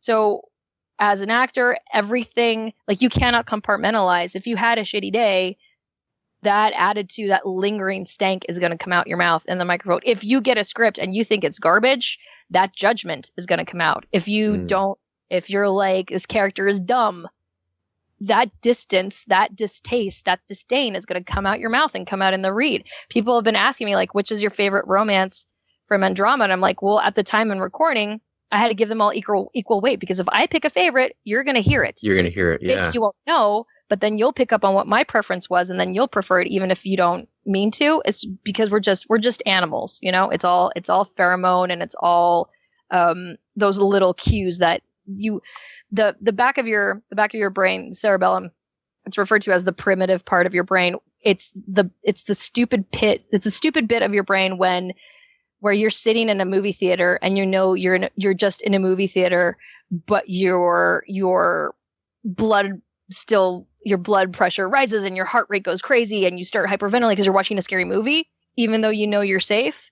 It's because your brain is so stupid. It's still being tricked by the cues it's seen on screen, or like, you know, you jump because of a loud sound because your brain's dumb. And so because your brain's dumb, we pick up on everything. So it's just extremely important to be very aware of that. When you go into a session, you have to give yourself over to that client and be like, all right, this is your time. I'm here to work for you. The stuff that's going on in my life, I'm going to have to either deal with it and process it or somehow put it aside. Although, like I'm telling you right now, compartmentalizing is really difficult. Like if you're going through something major in your life, like someone in your family is dying or whatever, that's going to hang over you like a cloud. And that's going to color your performance that day. And that's okay. That's life. Just be aware of it. Just know that it's there. Like be a human being. You're not superhuman. When you try to compartmentalize and act like a superhuman, that's when you come off as fake in your real life, and that's when you come off as fake as an actor, because you're overdoing it. You're pretending to be okay, and that's weird. I can't wait to hear Matt's voice. I can't wait to hear a voice Matt, I've known you for like. You just want to injure now. me in the game, so you can go. I just want to see all the death scenes. I just want to die over and over. But this is fantastic stuff. But I mean, hey, wait, check out Matt. I'm gonna hold on. Slowly roll, dude. I'm gonna do something fun right now. We're gonna do something fun right now. Yeah, I want to ask. Okay. This is better than whatever you thought it was gonna be, and it's gonna be more awkward for you only. Okay. So, Fryda, I want you to think of some lines, typical lines you would hear in a video game. It doesn't have to be specifically anything you've said or recorded from a video game, but a typical line you would hear in a video game. Let's tell it to Matt, and let's have Matt act it out. No, yep. Matt. No, that's weird. That's horribly awkward. It's not weird. It's not weird. Let's do it. No. Please. Matt, you have to be a professional. This is how you start on my podcast. Oh. First of all, I am professional. Okay. Well, like the dumbest expository thing is, what do we do now? Okay. What do we do now? What do we do now? Or wait, what's the context? Where am I? Exactly. You have no story. You don't know why you were saying this or what the emergency is, so it comes out in the most generic, I don't know why I'm saying what I'm saying way. I'm trapped in an abandoned school, and we were just attacked. We just found a hiding place, okay? Wait, and your daughter just died. My daughter thanks. I have a 7-month-old daughter. Thanks. You just saw her ripped to shreds and eaten by zombies in front of your eyes. What do we do now? What? No. See, that's good though. That wasn't. You're acting like that was bad. That was good. Well, putting him on the spot is totally unfair because at least when you're isolated in the box, like you have fake privacy where you feel like you have at least some physical. Yeah, I was unfair. To gather yourself and stuff. But I mean, but like that does prove the point. If you don't know the story, you don't know the context, you haven't been told what else has happened in the story. You're just like, I'm spitting in the wind. I'm doing my best. What do we do now? Right, and then they go home and then they put it in the game and it all sounds weird and disconnecting. You're like, why does it sound so bad?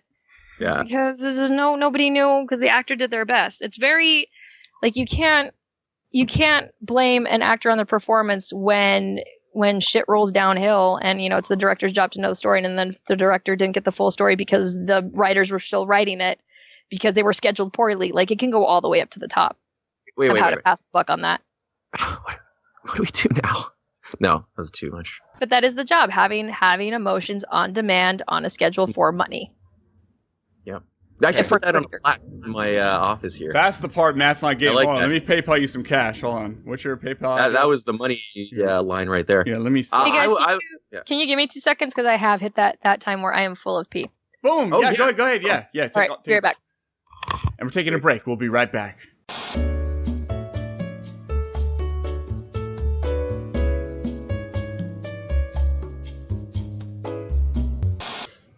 Bald like me, so we had some resemblance. Okay, so we're back. Okay, wait. Shit.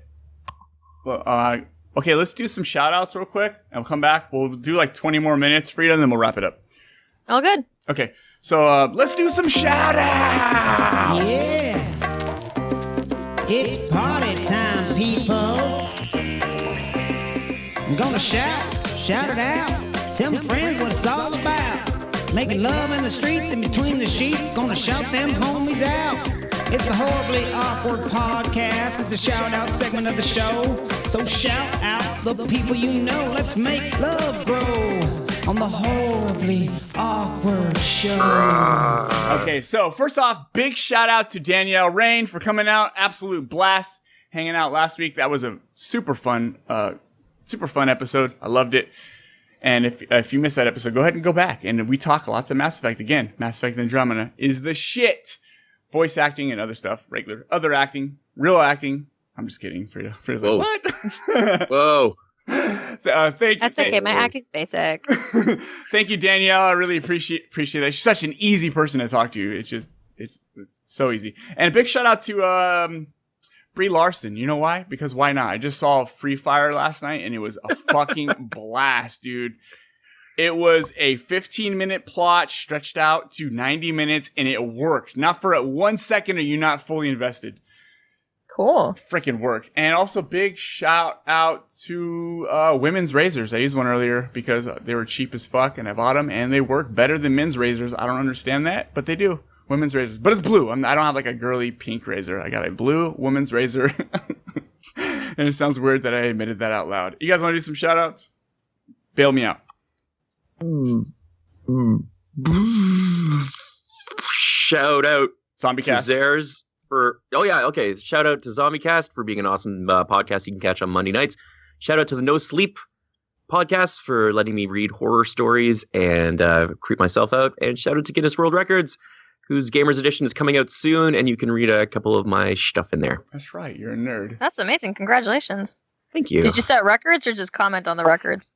No, I've been writing some of the sections for a few years. I get to interview other gamers because I geek out on that stuff too. How cool. That's right. Aw. Is that how you did the interview with Troy Baker? I did. I interviewed Troy Baker and I asked him all the same hacky questions as well to try to pick his brain. And there's actually a Troy Baker interview in the newest book that's coming out. Awesome. So check that out. Fryda, who you got some shout outs? Shout out to Horribly Awkward Podcast for having me on.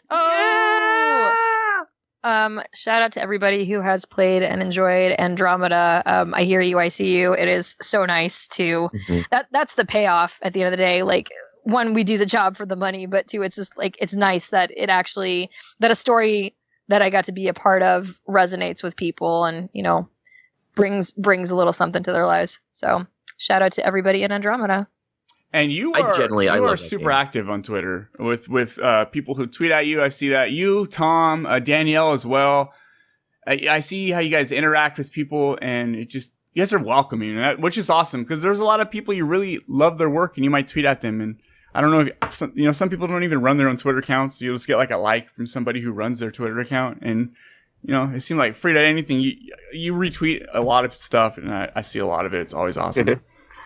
Well, I mean, it feels like the least I can do. Also, like, you know, keep in mind our bandwidth is manageable. Like, I'm only up to like 8K followers, which is not. I don't know how my peers who have like tens of thousands of followers do it at all, or that just seems insurmountable to me. Like 8K is enough where Twitter has absolutely become a part-time job that I don't get paid for at this point. I look at, like, every time I look at my mentions, it's basically a task list that I have to handle. I know what you mean. It's like, okay, when I feel like it, when I feel like spending, you know, however many minutes today, I'm all right. Let's go through the stack, and I'm the least I can do is, like, if someone is taking the time to show me their customized character, like, I feel like the least I can do is share that with the community. That costs me nothing. That's easy to do, and if it makes someone's day, that's rad. Participating beyond that has now definitely become tiring, so I'm doing it less and less, which I think is for the better. Like, I quit Facebook more than a year ago. I don't miss it at all. I quit very specifically because it felt like I was an unpaid community manager of my own stupid community. And I don't mean like as an actor page or something, just like as a normal human, where people would get in fights in threads on my page and I would have to like block and delete and I mean, just normal people stuff, or people, I've seen a lot of other people too, where if you're a creative professional, for some reason, we'd get business inquiries through Facebook Messenger, which is like an email box that nobody asked for. So I got rid of it because I don't miss it. And it cracked me up because immediately after, a few people emailed me like, hey, we noticed you left Facebook. Are you okay? Like, I jumped off a bridge or something. Like, getting off of social media somehow means that you're no longer part of the human race for some reason, which I think is pretty dangerous. The internet and social media and phones and all that stuff have changed the way we interact with each other in real life, not for the better. A couple great books to read is Together Alone, which is by a college professor lady, which is pretty fascinating. It's very current. And then Aziza Ansari, I always say Aziz Ansari now because someone actually made an Aziz Ansari account. And it screws me up because they went to the trouble of like making an Aziz Ansari photo, and that's in my head forever now. But Aziz Ansari's modern romance, I believe, or is it Modern Love? No. So Master of None is an amazing show, and that's his show on Netflix. But hold on, two shakes of a modern. Okay, so it's Modern Romance is the name of his book. Came out maybe a year or two ago.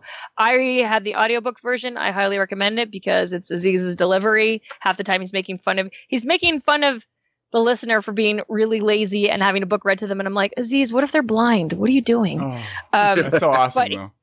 it's not a comedy book at all. It's he paired up with some sociologists and took surveys all over the world and just talked about different demographics of how they find relationships and romance and what their relationships were like, and how and why people divorced and whatever, and how technology has messed with that quite a bit.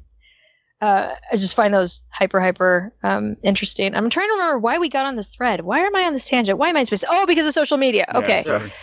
So the great bit of social media is obviously, like, it's probably partially why we are talking, because, you know, I'm accessible through there. I've certainly gotten some gigs through social media, namely Octodad and Paradigm. I was invited to invite on projects just because I existed on Twitter and I seemed cool to these people. I never solicited. I never asked. Both Young Horses of Octodad and Jacob Generica of Paradigm invited me to audition. Stuff like that is really cool. But the downside of that is because we can have this rapid fire, thoughtless, no empathy, because we're not dealing with people and their immediate reactions, communication. It's just a load of garbage. It's a lot of hot garbage stress that you don't need to take on. Like, why should I make myself available to people who just want to troll or be nasty or be insulting or like say that I ruined video games and I'm killing them with my bare hands, whatever. It's just like, you know, I don't want to make time for that. So the attention has definitely made me retreat from social media quite a bit. And I see that trend. It'll just keep going and going and going. So now I just approach Twitter as like, I'm there to do my little unpaid part-time community service, and then I'm out. It is a lot of work. It's a lot of stress. I know how it is. Sometimes Twitter and someone will tag you in something that has nothing to do with you, and then you'll just be stuck with all these threads of stuff. You're checking your notifications, and it still has nothing to do with you, and you're like, this is not good. I can't imagine though for you, like I feel like I'd hang myself just how popular Mass Effect is, having to deal with some of those idiots out there, because you got a very entitled gamer base now who feels like if I don't like something, then it's an affront to them. Mm-hmm. How do you just deal with reading those comments of like, this female character ruined the franchise? I'm not assuming someone said that. Oh, of course they have. Of course they have. They've said everything. And they've said everything to me. I've woken up to a barrage of tweets of people telling me to fix the game. Oh, jeez, really? with my bare hands, with some twine and gum like MacGyver. No, I'm just like, I've become an expert mute blocker. You know how people will suggest if you've got beef with somebody, you should just open a draft and write your angry email and then read it and then delete it and never send it, because there's no point, because whatever happens, you're not going to get what you want. You're not going to get the resolution you want out of somebody who's determined to come for you. Mm-hmm. So, especially with the anonymity of Twitter, depending on the severity, and also like if someone comes for me, I'll look at their page and see where they're at. Like one of the first trolls that I got post announcement, this guy came for me immediately, like on N7 day, because he went through my website and he saw that I was wearing a feminist t-shirt.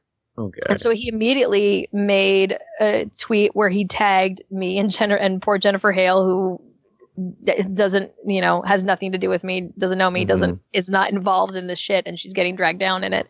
And this guy was like, at least in the past, Jennifer Hale was respectful of her gamer base, but now Bioware has hired this bitch, a feminist bitch, and so rude. SJW destroy video games. I go look at his timeline. This poor guy, like without exaggeration, every other tweet was about his depression, about his thoughts of suicide, about his wife is begging to get help and he won't. And it's like, okay, I got to block you because that is a huge legal liability for me. One, I wasn't going to respond to this anyway, but I don't need to be somebody's punching bag if they're using it as a coping mechanism or escape to stop from dealing with their problems. And that's obviously a very serious problem. Mm-hmm. So from a legal standpoint, I don't want to get involved. And also just from the liability of like, I'm not here for you to feel better about your obviously shitty situation. I'm sorry for you. I have to, even no matter how uncomfortable it is, or how nasty it is, I force myself to have empathy, because like we're not obligated to have empathy when it's all YouTube comments. Like you don't have to deal with people having a reaction. You don't have to deal with hurting people's feelings. You can just like drop a bomb, watch it burn, and walk away and get off on it. Right. Which has created a culture of everybody just furiously masturbating to how nasty they can be, and it's like a competition of how nasty can you be, because you don't have to deal with it. So I'll put myself in someone else's shoes and then at least like, look at their timeline and see what kind of content. So like out the gate, if anyone is SJW everything, or even worse, if they're supportive of Gamergate, which is a group that has known to harass, send SWAT teams to people's homes, they are dangerous people. I will block them. Done. Done. I don't owe you anything. You're scary. You literally scare me. If it's fans who are just super, super passionate and they want to hold me accountable for things like, why can't I sleep with these 5 other NPCs? In my head, I will compose that hot take, response where I would have some snippy, snappy, probably condescending response. And then I never type it and I mute them. And they can talk at me all day and I will never have to see it again. Awesome. And that's just like, for me, I think that's a healthy compromise of like, okay, I'm not going to cut off your access to this person that you think you're entitled to yell out for things that I can't possibly fix. But I'm also just like, I'm not here for you either. No one is paying me to take your shit. You're not my constituent. I'm not a civil servant. I don't work for you. But that's a dynamic. Like, there's no nice way to say that. It's people will take that very personally. So I just feel like the best I can do is I've learned very quickly to not engage. Like, being right is not the point. I'm never going to be right to somebody who wants to put me in my place. And you do that in the internet because you never have to do it to my face. People very, very seldom get in my face because I can get pretty mean pretty quick. But on the internet, it's pretty safe, right? Like, you're behind so many things. You're behind IP addresses and distance and monitors, and you can just drop whatever payload you want. So I mean, that's the touch and go of stuff like Twitter, where it's wonderful to be accessible. It's also horrible to be accessible. Yeah, I totally get that. Luckily, most of the people who follow me are other podcasters who don't even use their Twitter shit, so they don't even comment on my stuff. And I swear, I probably follow 10,000 podcasters. If you're a podcast or a podcaster, I automatically follow regardless. And it seems like most of those people are pretty positive, pretty open and positive, but they also don't go on Twitter. So that's how I feel about yeah, definitely within your creative group, there's unspoken family ties there. So like any game audio people follow me, if I notice, I'll automatically follow them back because our game audio is incredibly small and niche. Like, for every studio of 50 to 100 people, there might be one on-site sound designer if they're lucky, unless they're just paying for contractors who send stuff over the wall. So game audio is automatically family. Game developers usually, like, after announcement, all these Bioware people came out of the woodwork. So, of course, I follow them back. Even if I don't know them, even if I'm never going to meet them, it's still like, okay, well, we're obviously connected because of something. And they all tend to be, just like you're saying, people who mind their own business, who are very professional, and there certainly are exceptions, but they're not necessarily going online to be assholes. But like, again, with empathy, why does someone go online to be an asshole? Because things aren't great at home. Because they're unhappy with their life. Because something has gone really wrong, and instead of dealing with it and correcting it or addressing it, they're feeding it by coping by doing something else. And I mean, all abusers were abused. That is a scientific fact. All abusers were abused, whether it's sexual abuse, whether it's physical abuse, domestic violence. It's because they themselves were victims. And we're we're stupid humans. We monkey see, monkey do. We just perpetuate the cycle until a third party, whether it's a therapist or a law enforcement, says you got to stop that. So I know that's what's happening online when people are perpetrating stuff on me. It's because they're going through some shit. So it's like, okay, well, I'm going to create this distance now, whether it's blocking or muting, so I don't have to, be the recipient of your abuse because you were abused, and I am sorry for you. So that temptation, that temptation is certainly there. I used to do a podcast where I would get some hate tweets. Oh, dude, yeah, people are assholes. Well, like, for years I'd get hate tweets because I replaced someone on the podcast. It was a fairly popular podcast, and the temptation, and I should have done you to just type it out and delete it, but I try to win them over. In my head, I'm like, if I just say the right words, they'll be like, you know what, Matt, you're right. I see things differently now. Let's be friends. But it never panned out that way. And then I just stopped trying. You can't fix people and you can't save people, and you definitely can't do it over the internet when you're not verbal immediate communication is so important. And that's why like I'm sure I come off like a Luddite or like I'm just fearful of technology or whatever. But again, because of all this data that I'm a data hound, all this data that I've consumed from Aziz's book and the Alone Together book and all this other stuff. The parts of our brain that rely on live in-person conversation have across the board atrophied like a muscle that shrinks, because the majority of communication in the developed world is premeditated. It is carefully constructed, crafted, premeditated emails, text messages, tweets, whatever. You sat there, you thought about it, you deleted it, you rewrote it, you wrote it better, you deleted it, you didn't send it, you resent it, whatever. Versus having to be a real person, be present and think on your toes and not save your drafts. That's become much, much harder for people on average. It changes the dynamic entirely. I mean, now you've got all these, whether it's pickup artists, you certainly see it reflected in media where someone will tell someone else, nah, man, you don't text her back right away. You don't do that. That's amateur. Well, you can't, like, if you're having a conversation in person, you can't be like, hey, I can't respond right away. Just walk away for 2 days. Yeah, just like, I'll get back to you in 2 hours, 2 days, because I'm not an amateur, thanks. What the hell is that? Mm-hmm. That's not human. That's not being human. That's not being present. That's not being real. It's like, it's Instagram conversation. It's only scrapbooking the most appealing, the most widely acceptable parts of yourself and not being vulnerable again. Dropping some truth bombs on us, man. Yeah, I'm if you guys knew how many times I'll like tweet something and then erase it and like reword it. Or sometimes I get really amped and I talk to somebody as if we're best friends already, and like I say things in a weird way and I'm like, oh, it's gonna come over weird, so I'll erase it. But you're talking about talking to people in person, Fryda. I'm like, what? I don't talk to people in person ever. Like, I work alone, I live alone. The only time I'm able to like really have interesting conversations is through the podcast, and that's my own fault. I just become a hermit over the years from the cycle of just that stuff, right? And I'm able to like have interesting conversations and do podcasts and stuff, which is awesome. But I get so in my head when it comes to like tweeting, or I overthink everything. Overthink it. Emails are the one thing that once you send it, you're fucked. If it's not the way you wanted it to, you're screwed. But that's life, you know? That's life. And you can't go through life only permitting and accepting the Instagram best parts of yourself to be the things that bubble to the surface. Because guess what? Eventually all the other shit's going to bubble up too. And it's going to be a shock to you and everyone around you that you're a real human being.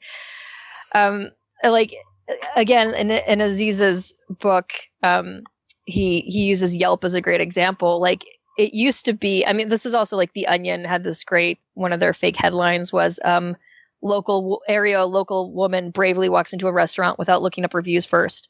There used to be a time where you would just like walk into a joint and risk it. If it was busy, you presumed it was good. If you met a person, you thought they were nice, you didn't, Google them first, see what their timeline is, make sure it's not full of hate tweets or whatever. Like we just lived our lives. Yeah. Well, with, for example, with the advent of Yelp, Aziz will talk about like he's a comics tour. They're in towns that they don't necessarily know or have friends in. So he's like, I want some tacos. And he'll spend like 2 hours looking for the best taco and not have gotten any tacos when he could have just like walked down the street and gotten to a Mexican restaurant, gotten it over with. That's stupid. That's a stupid waste of your life. Looking for the best one. And as a result, like that's also how we treat relationships and partners now. When you're going through a dating app like Tinder, Grindr, whatever, and you're swiping and swiping and swiping, and you're going through an infinite phone book of people that you're judging on a 1 second peer review. And because you are told that you have infinite choices, you believe that you have infinite choices, and as a result, nothing and no one is good enough. No taco is good enough. No person is good enough. No restaurant or person has enough reviews to convince you to settle, because you can't settle because there's always better. The grass is always greener. And then like in his book, he talks about how he would interview older generations in various parts of the world. And like in New York, he went to a seniors, center and talked to them about like their marriages and their relationships. A lot of people married a nice boy in their building or the girl down the street, or their family friend, because it's still, even though it was still very real and tribalistic and just organic, just like people in your community. But that's not good enough, because like, why would you settle for someone in your area when you can settle for someone exotic? Right. And what's better exotic? is just a swipe away. Yeah. Right. What's exotic enough? So I don't know. I've been through some stuff, so I try to just remain aware of grass is greener syndrome with everything, with people, with media. Like, I mean, who goes to a movie without reading reviews first? Are you nuts? Yes. That's insane. Are you stupid? Never. I will spend. I'll look on Netflix scrolling through it, and since they don't show trailers, I'll get my phone out, YouTube, start watching trailers. I'll spend 2 hours researching what's the best movie for me to watch right now, and I haven't watched anything. I'll yell. I'll get so angry at myself. I'll go, stop it. Just pick something. Just watch it. If it's shitty in the first 10 minutes, turn it off. It's better than reading 100 reviews about something. Just do it. And I'm so addicted to that. You got to play Netflix roulette, which is what I do. Because I used to have I couldn't make decisions. So I just close my eyes and I let the thing scroll and I just stop it. I swear to myself, I'm going to watch a movie in this category. So I get to the category and then I just I scroll it again with my eyes closed and I stop. I can give this movie 20 minutes. If I don't like it, I'll turn it off. And usually I watch the whole movie, because once you get past that, like the description doesn't match what I like, or the images they're putting up, there's a lot of good movies on Netflix. Sometimes it's the best to not know anything about it. Play a game you've never heard of, and you're like, this is fucking fantastic. Watch a movie you've never heard of, or watch reviews. You're like, holy shit, I didn't know anything about this. This is fucking great. But I'm so addicted to knowing. I have to know everything before I go into it. I always do it. It bugs the shit out of me. I think I'm 1 year out of the millennials, and both me and my wife, we talk about this. Like, we dated before Tinder and Facebook and stuff. Like, I think I'd be single forever if I started dating now when Tinder and stuff, because I totally have the what's around the corner syndrome, right? Mm-hmm. Welcome to my life, Matt. And that's just because I'm antisocial, but I'm not. I am, but I'm not. You're not antisocial. Yeah, you're anti-pro-social. Anyways. I used to treat Twitter, especially because I'm a freelancer, and I technically work from, like, my job is to audition, and once in a while I get paid for it when I get picked up for a job, but the job is to audition. So, I work from home, no pants, shower optional, whatever, until I get called to go to a studio, and then it's like, okay, I got to go be a human. So I definitely medicated, I think, using Twitter the whole time as like my water cooler, talking to my coworkers instead of like hanging out in a break room with normal people. I'm just talking to like all my friends all over the world, wherever they are, who I might see once a year at a convention or something, and just shoot the shit at the water cooler on Twitter. But then that substitutes going outside and being a person around people, which is just not, it's just not good full time. Everything in moderation. Like, I've had some people come for me on Twitter when I talk about this stuff, because the interference of technology with human relations is really interesting to me, and I think it's really important. It's really dire because it's breaking a lot of stuff down. And I've had people like, how can you talk about millennials that way? Millennials are a demographic, and I don't, whatever. And it's like, I'm not saying go be a gross hipster and live in a cave and give up all your worldly possessions. It's just everything in moderation, just everything in moderation forever. So the way I compensate, like I was a dancer kid, like growing up in Vegas.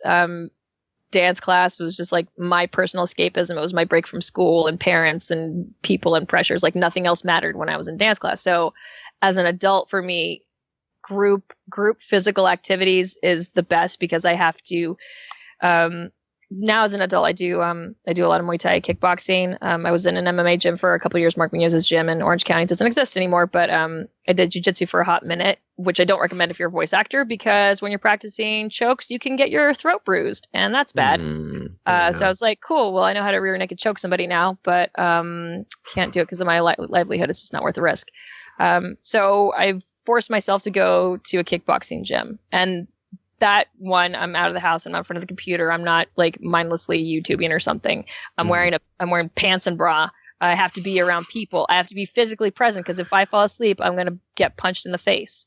Like if you're holding, right. If you're holding pads for somebody and you snooze, you're going to hit yourself in the face and knock yourself out and look like an idiot. I have to learn people's names. When I'm partnering with them, hi, I'm Fryda. What's your name? So nice to meet you. If I go there regularly, they become my friends. And then I go to their fights, and then we have a relationship. And like that is my extracurricular that I force upon myself, because I know I need to be a person. like advice that you hear pretty often from actors when they're like, when the question is anything about like, how can I be a better actor?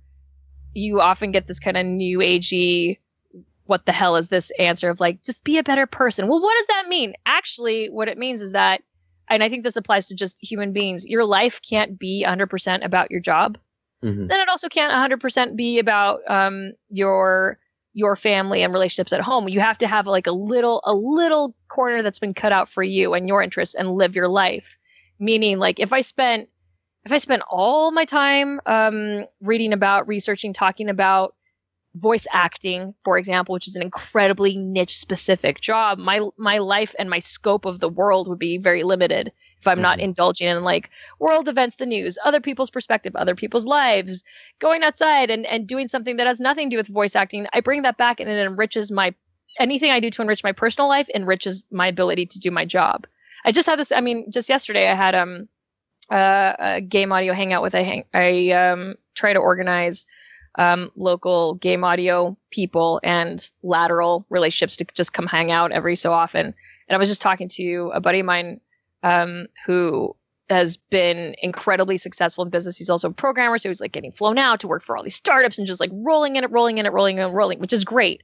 And I think like from the time you get out of high school through your mid-30s and you hit your first crisis, if you're ambitious, you are a salary chaser, a title chaser, a ladder climber, all that stuff, because you want to do well. That's also when you go through your first divorce, like I have. And then you kind of come out of it in your early to mid-30s being like, wait, what do I want? What makes me happy? What am I really getting out of this once you've made your pay grade? And so my friend was saying, I haven't asked myself what I like to work on and what makes me happy in probably a decade. So I'm fine on the money front. So I'm just going to stop for a second. And you know what? I'm going to make some music for me. I'm going to make it like a little indie game for me. I'm good. And when the money runs out, turn on the faucet again and just be like, I'm up for hire again. A lot of directors work that way. David Lewandowski, who's a buddy, if you ever saw on YouTube, a couple goofy videos called Walking to the Store and Late for Meeting, which is it's like crazy broken animation. David is a compositor for film. Like he worked on the Tron Legacy film. He's also a commercial director. He will do commercial work for money and then turn off the faucet and be like, I'm not accepting more work. I got to do stuff that makes me happy. Yeah, that makes sense.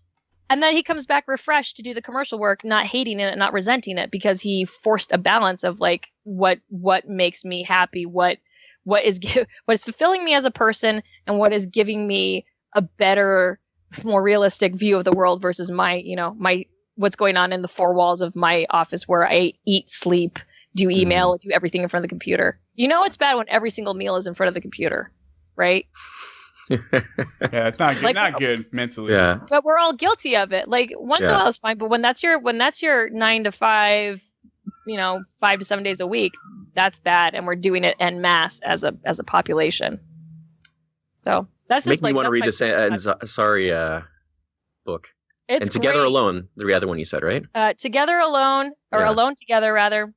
Okay. Alone Together with one, and I believe the author is MIT or Rochester Institute of Technology, one of those two, doctorate researcher people. And she also has like a millennial daughter, so she talks about technology affecting her. But she does, that book covers everything from like our relationship with children becoming dependent on Tamagotchis to the way social media breaks down. Like she interviews teenagers who talk about the thought of deleting Facebook feels like death, feels like actual online death. Because they would cease to exist in their circle of friends, even though they see them every day at school. It's like, well, but if you're not online, you're nobody. You don't exist. And especially at that precarious age of early adolescence, all you're seeking is validation. All you're seeking is attention and to belong and to feel like if you weren't there, you would be missed. I'm seeking validation. I'm 37 almost, and that's all I want is validation. Yeah, that never stops for most people. Being happy with yourself and accepting who you are. Like, you know what? Like first step of being a good actor too is accepting that you are enough because you're a person. End of like there's no rest of that conversation or that statement. I am enough because I'm a human being. The end. I'm enough because I'm me. I deserve to be here. I'm good enough to be here. I'm worthy of this audition. Like Like in the case of Mass Effect, giant freaking multi-million-dollar established, beloved, ravenous, rabid fan base. How do you feel about taking that on? It's like, and like being compared to Jennifer Hale, blah, blah, blah, blah, blah, blah. I'm like, well, I don't think about that stuff because one, it's physically impossible for me to be Jennifer Hale. So I'm not going to try to be Jennifer Hale because that would be strange and weird. And I would fail at it horribly because I'm not her. And I'm not trying to replicate her performance because it's a different character. So I'm also free of that weight. So, and I can't show up to work every day beating myself up about like, oh, I'm not good enough to be the protagonist of this game. Because in the back of my head is always buzzing. Hey, we got 4 hours to get these lines done. So are you going to sack up and do it, or are you going to get fired? You pick. Right. So it's like, yeah, every VO job for me is like life or death of like, look, either you can sack up and do it now, or you can walk out and say, I'm sorry, I'm not competent. I swear I can just listen to you're so insightful, Fryda. Like everything you say is super interesting for me, and I'm sure Matt too. Matt's trying to make it in the voice acting, and I can just sit here and listen. I've listened to like 3 of your interviews, and I drift away, and I just love everything you have to say. It's so flattering. Thank you. I hope it's useful because I know I talk a lot of garbage. Extremely useful. No, it's extremely useful. Yeah, absolutely. Things I'm not even thinking about, and you'll start saying something, and then you'll go into other stuff that I'm like, that I didn't even think about that part. It's like all this stuff that should be obvious, like you were talking about. How the shit rolls downhill if adults bullying their kid, the kid's gonna bully another kid, and blah blah blah, and so on and so on. And when you start thinking about that stuff and how are people treating people online, what's going on in their real life, and some people just don't give a shit. Some people are like, fuck you, fuck off. They don't really look into that. I think it's great that you actually look into stuff like that, and your knowledge, and you see it for what it is, and that's freaking awesome. And I could sit here and just listen to all the stuff you have to say all day. Matt's a different story. I really don't. I just brought Matt here because he does a big podcast. I want to use his name. We're not really friends. I know if I let him go, because he's one of those guys I want to block, but if I let him go, he might actually make it big, and I can't say like, I'm Matt's friend. Dude, we talk every day. I'm hurt. Yeah, because I have to I gotta remind you I'm here. I need validation, Matt. See, but that's you projecting. That's you saying, I'm not good enough to be your friend. I'm not good enough to be here. But guess what? You are here and you are his friend. See, I'm conducting therapy right now. That's how good I am. If you go to enough therapy where you have a third person outside of your tiny scope of your worldview work you through your garbage, and you read enough books, you can peek your eyeballs out of treading water for like half a second and see stuff, and it's useful. Nobody's perfect at it, but you do absolutely need a third person, unbiased, not involved party to call you on your shit. Everybody does. Yeah, and it's really hard too. It's really hard to listen to. That's why nobody likes a friend who points out their faults. Everyone wants to surround themselves with people who make them feel better. Yeah. Do I make you feel better, Matt? Up until recently, yes. Up until 10 minutes ago. I'm just joking. Yeah, Matt's one of those guys that I'm like, Matt, dude, fucking friend. I used to get his back on that other podcast he was talking about. I'd be like, Matt, dude, what's going on? Is this like a shtick? Is this improv? Thin skin. I always thought it was a joke you guys ran with, and then I start getting angry because Matt's my buddy, man. Matt's my buddy. Don't fuck with the Canadians, because yeah. No, we'll get our beavers and moose on you. Matt will apologize to you when he's like, if you say something fucked up to him, he'll apologize to you. Like, I'm sorry you feel this way. Okay, so Fryda, go ahead, Matt. We'll wrap it up right now. Well, I just want to get this in. There's a line you say, and it's because I was playing Mass Effect on super hard, and I kept repeating the scene. But you say something like, "Let's stay frosty," and I laughed on that line every single time, and that was like my favorite line from the whole game right now. Is, "Come on, guys, something cold, cold, cold. Let's stay frosty." Like. Anyways, I just wanted to put that out there. Y'all know I have zero to do with the writing, so all the corny, horrible, painful puns. That was super corny. I'm sorry. You can write your hate mail to BioWare of like, puns? Really? Why? Well, because they make people laugh. Ugh, they're awful, though. They make people laugh, but it was such like, it was a tense, like, we're storming the base. This is it, guys. And it's just Ryder's like, come on, everyone, let's stay frosty. I'm like, all right. I like so it. Me projecting, I freaking hate puns. I hate puns so much. I hate them. I hate myself when I make them. I hate puns. And so I just, like I have to read those lines like I mean it. So I just want to make sure that you feel my pain. So There was hopefully some contempt in that line reading, I think. after I heard it 10 times, it was just, hopefully my pain was conveyed and you felt my pain. Definitely. Well, I super appreciate it. I got a glimpse inside the actor's studio, and it's exactly what I needed right now. So I appreciate that. Yay! It's so weird playing the game now more, knowing that I talked to you, but I think I wonder if you can switch your genders halfway through the game. Can you do that? No. That should be an I will option. say though, like Sarah's pretty far removed from me. I've sat on the couch next to my husband playing as Sarah, and I mean, he said a few times, he's like, "Man, that's just not you at all. That's Sarah. Sarah's completely separate." His friends have been like, "So is it really weird when then like your wife is like having sex and making out with the aliens?" And he's like, "It's not my wife. It's Sarah. That's Sara Ryder." And I mean, even listening to the game and stuff, it's very, very far. And apart from the stuff, it's like where I had to be, nicer than I am or than I'd want to be. She's just, because it's someone else's story and someone else's words, she says things that I wouldn't say, or does things I wouldn't say, or picks directions that I, Fryda, wouldn't do. But that's fine, because my job isn't to be myself. It's just to be real and to be honest. It's like, it's a very fine line that I'm not sure people would pick up on right away, the difference between being real and being yourself.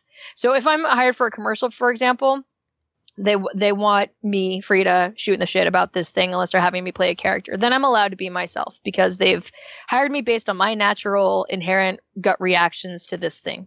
Versus if I'm playing a character, I have to give myself over and be that character. But I have to be real and honest about it. And still put it through my process or my filter of like, well, how would I feel if these things are happening to me? But I'm this character who's been through this stuff. So like with Sarah, it was immediately like, okay, well, how would I feel if I lost my mother to a terminal illness and I was a military brat and my dad was like this really rigid, emotionally distant person, and on and on and on. And like, that's the best way I could explain. People or interviews early on, they were like, so what's the voice like? Well, the voice is me if I had gone through all that stuff. Right.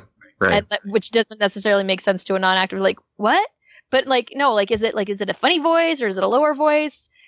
I mean, if you want to put a button on this, if anyone's listening and they're interested in becoming a voice actor, the most disappointing answer that you're going to get the most when you ask people, well, I want to do voices, they're going to say, well, you have to be an actor. And that is the truth. You have to be a great actor to be a voice actor, because it's not about doing the voices. You do the acting first, and then the voice is the result of that. You do not lead with the sound. Otherwise, you're just making sounds with your mouth, but there's no feeling behind it. It's just not real. Awesome. All right, one last question, then we'll get out of here. Okay, so BioWare's famous for the character creators, making your own character, and I think personally, the one I made is actually one of the better ones I've seen. Like, I spent a lot of time. I don't leave the character creator till I'm like, oh, okay, I'm going to marry that chick, right? I don't leave until she looks good enough for me to marry her. But I'm sure for you get like, you get tons and tons of posts of, here's my Sara Ryder. And sometimes they just look funny. Is it weird to like see so many different variations of a character that's supposed to be your character in a game? I think it's awesome. I mean, I'm so pleased that people are sharing their creations with me, because I can see the extent of what, of how people are pushing the character creator. I also think it's important, like, again, that's tied into a power fantasy. If you want to play a power fantasy, you also want to be Buffalo Bill and be like, I'd fuck myself. But like, do you have to be attracted to yourself all the time to be a character that's valid and worthy of having a story? Like, do you have to find yourself sexy? Isn't that kind of weird? Like, me personally, like, Tom and I did that one promotional video skit on the BioWare YouTube page which is hilarious, where funny. We did a day in the studio and all that. Yeah. And I immediately got backlash because people complained to the manager because I didn't give them erections. Me, Fryda Wolff, didn't give people boners. Sorry. What? And Well, because they were like, she's ugly, she's fat, she's thicker than the Sunday paper. These are my favorites. My favorite is she's thicker than the Sunday paper. She looks like a gender studies major, which is amazing because I don't have any higher learning degrees. So that's really flattering that I look like a college major, like I have a college degree. Thank you so much. And the most common one, she looks like a feminist. Gross. What? So it's very interesting to me that a lot of these these boys and men were so angry and aggressive because they couldn't masturbate to me. So they were, complaining to the manager of like, I demand a refund. I demand to speak to someone in charge. I should get a boner at all times from any woman I see on my screen, whether she's my right as a man to get a boner. My right as a man to have as many boners as possible. And right now you are killing my boner, ma'am. So I've had to deal with a lot of that. In the same way, I think it's perfectly valid and interesting to get a protagonist out of Mass Effect that isn't necessarily someone that you want to put it in. Because you should. First of all, if you want to put it in everyone you see, you have a problem. That's too much. But like, I don't know. My brain right now is going immediately to like say you have a D&D game, and you're all composing your characters and like making your character sheets and like describing what your character looks like and stuff. Do you all want to be the suspiciously hot troop all the time? Like, are you a group of Barbies? Yes, are you the fantasy Barbie league? Or, do you permit some of the characters to be a little off? Like, do you permit a dwarf in there who's got a lot of warts and a beard with, bird shit in it? Do you permit a fat ogre? Do you permit any of those characters to be female? Even if they're not going to give you boners, even if they're not there for your sexual pleasure as a heterosexual man, do you even allow that, or is that too upsetting? So, I mean, me as a woman in real life and as a woman in fiction have to be on the receiving end of that disgust and upset. I need my GPS voice to give me a boner, to be quite honest. A lot of people do. I mean, like Neil deGrasse Tyson started a thread a while back. It was like, why is it that in every sci-fi film, the voice that tells you the reactor is going to blow up is a woman? The reactor's going to blow.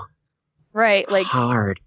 And I felt compelled to get in there, and I replied to him, "Well, a woman brought you in this world. A woman can take you out." And people were like, "Oh," and like retweeted that, whatever.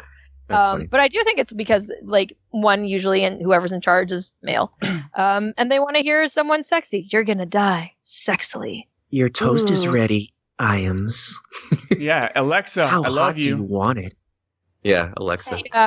So hey, to answer your question, the ugly writers are just as valid. And like BioWare so desperately wants you to have all the options available to you, and then they're like, look, if you want to make it look like your character's got the mumps, go crazy, go nuts, whatever. Like they made that available to you. I don't think that's a necessarily bad thing. I think that just allows for variety, because look, the resulting symptom of a society or a group that thinks or cares about other people's beauty standards or expectations is come to LA, where so many, mostly women, have carved out the same face for themselves, have all gone to the same surgeons and asked for the same noses and the same foreheads and the same eyebrows and whatever, and they all look the goddamn same. And then you go to casting calls, which are known as cattle calls here, for like, we need a blonde, and you walk in a room and there's 15 other women who look just like you. And you have to somehow prove to them why you deserve this job more than the others who look just like you, who also have the same face. That's got to be difficult. I'm relieved. Like in my head early on when I started dipping my toes, and like I just thought very quickly, I'm like, I don't want to do on camera. So my friend Baron, who I mentioned earlier, Baron is black. He's thin. He's very cerebral, intellectual, nerdy. He wears a lot of sweater vests and cardigans. And the way we would spend time together, like we've been really close since we were kids in high school, and it's been a real joy for me to see his career explode. And we would spend days together where I would drive up from Orange County to LA, and I would spend the day with him, driving him around to auditions and then to do comedy shows at night. And then we would hang out and have long talks at the end of the day. And I did this over the last 10 years on and off maybe once or twice a year, I would accompany him to cattle calls where either we go into a creepy white hallway in a random office building, and the same 5 black guys are there at every audition, the same like him, nerdy, tall, thin guys, or black guys who can be nerdy. And then it's like, hey, how's it going? They all know each other. Yeah. Like he and Donald Glover would go out for a lot of the same things because the scope was like, oh, that's cool. Yeah, because like, well, we need a black nerd. Yeah. Okay. Well, there's only 5 of us that you'll let in because they make the scope so specific. Or to stuffy waiting rooms. Like I took him for like a phone commercial, stuffy waiting room full of like 25-year-old redheaded boys and 20 middle-aged brunette women who look normal and are like quote plump, and 10 other nerdy black guys, all of whom he knows. It's gross. It's a total meat market, and it's very personal because you can be rejected for having an arm that's too fat or something insane. And so for me, very early on, I just thought about like, who do I want to be? Do I want to be like a blank canvas, every woman actor, or do I want to be Danny Trejo? Fuck that. I want to be motherfucking Danny Trejo. Because you know what? Danny Trejo gets hired to be Danny Trejo. Yeah, exactly. Danny Trejo is immutably, unapologetically fucking Danny Trejo in everything he does. And he loves it. He has a great time. He has a well-known good work ethic. He's a delight to work with. So he works his ass off. Mm-hmm. And it's fine. So I just thought, well, like, be like Danny Trejo, know who you are, be confident, be comfortable in who you are, and people can accept it or not. Yeah. And when you want me, I'll be here. And when you don't, thank you very much. And that's worked out well for me, apparently, because once I started auditioning, I haven't really stopped working. Yeah, because you're amazing at what you do. And first off, Fryda, you are a very attractive woman, and you always have the most kick-ass hair. Thank you. You've always got fucking hair. And there's like Twitter accounts called Fryda's Hair, right? Do you run that, or is somebody else run that? No, I was at the salon getting my hair done, and suddenly Fryda's hair appears out of nowhere, and I'm just showing my hairdresser. I'm like, look at what you've done. That's awesome. My new life goal is to have a Twitter account dedicated to my hair. It's so bonkers. This side of the wall is bonkers. Look, I'm a hairy Latina. I can't kill it fast enough. That's hilarious. Whatever time I've spent getting rid of body hair, I've spent trying to maintain my head hair. So, I mean, I can do whatever cut and color, and it doesn't matter because it's just going to come back and destroy me anyway. I've never understood what hair is for. Ever since I was a kid, ever since it touches my neck, I'm like, who wants a neck cape on purpose? This is awful. This is awful.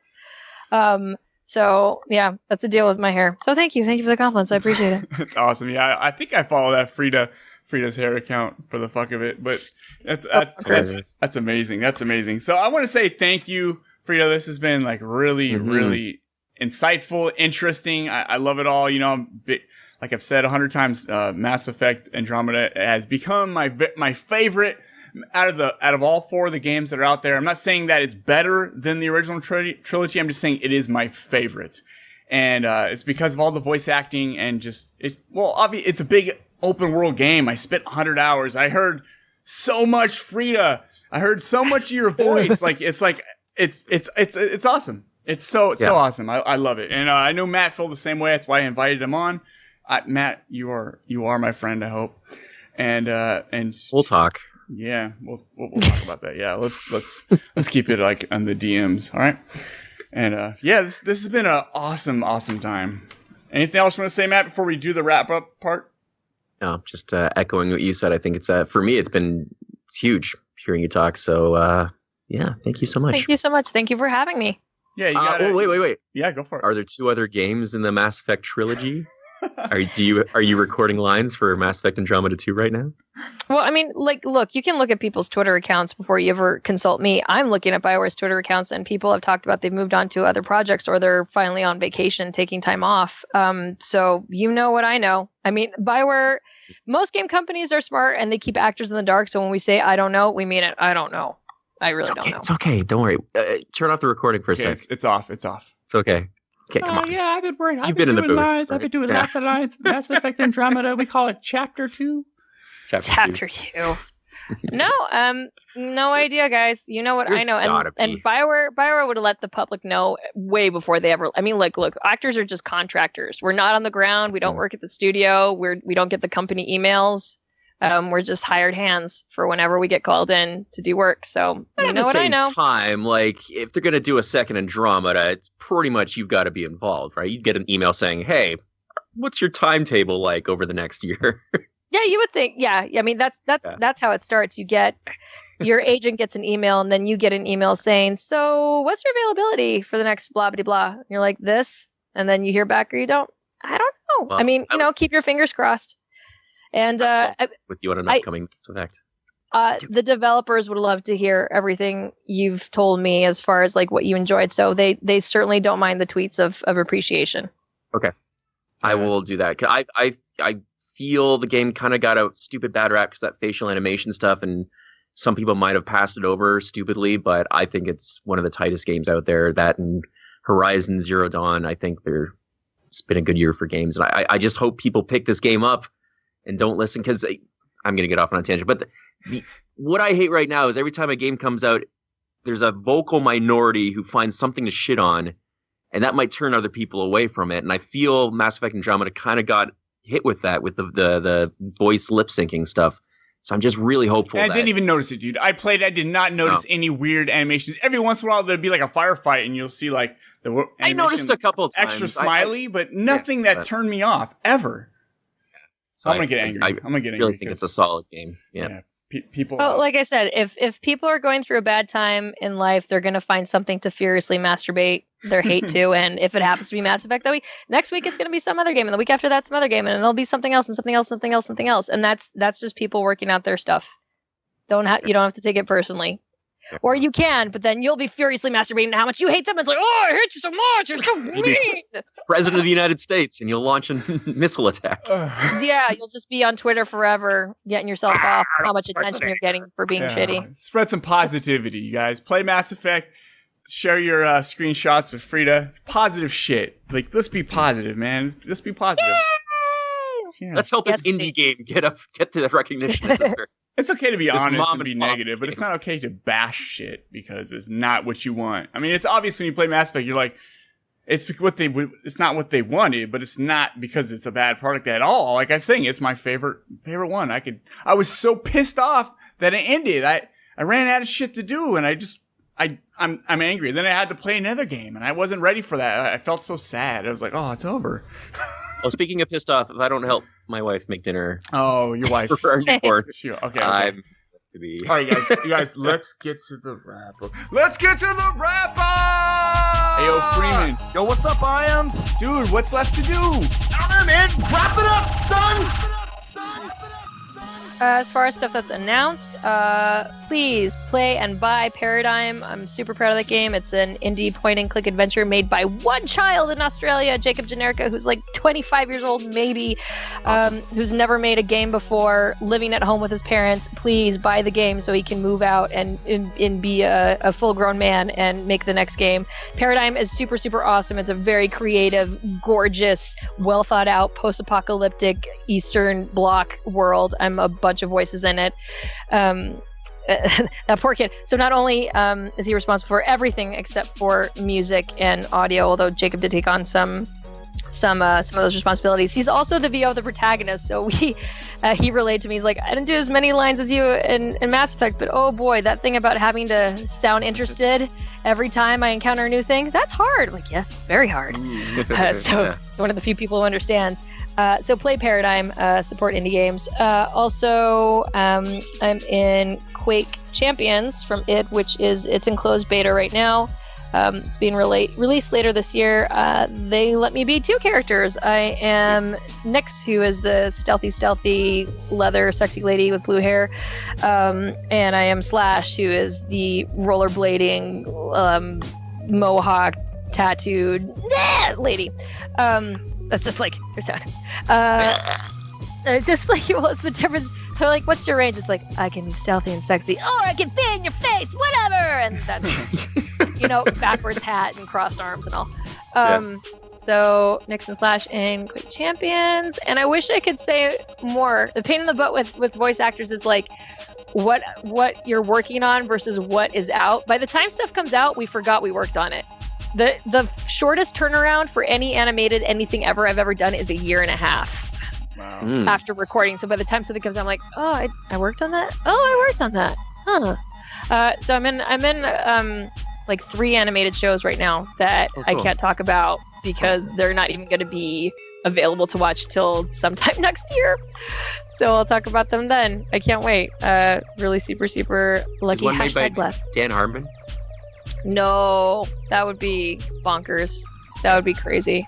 Yeah. That would be so. Now I'm just like, grass is greenering. Grass is greenering. Because that would be because wouldn't that be so cool? But it's not up to us. Like any voice actor will tell you, any job we get, you win the lottery, which is why you have to take every job very seriously and do every audition and do every.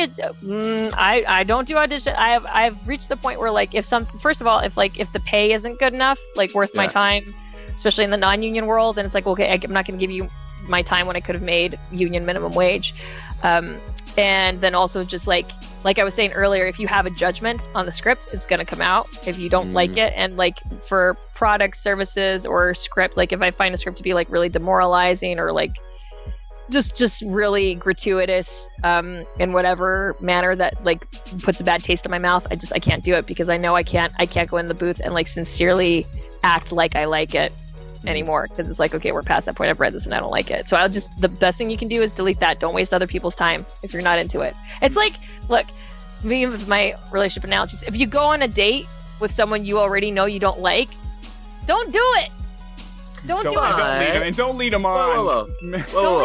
Or like, you know what? Don't apply for a job where you're like, well, I need to work, I need the money, but like you have a really big problem with the company or the work or the job, or like someone in the interview rubs you the wrong way. Don't do it, because you're only hurting yourself and you're only making yourself upset and causing yourself stress. So I should stop giving advice so we can go, and you need to make this is so awesome. But you know what, Matt, to get you ready for your underwater thing, I'll fly up to Canada and I'll waterboard you.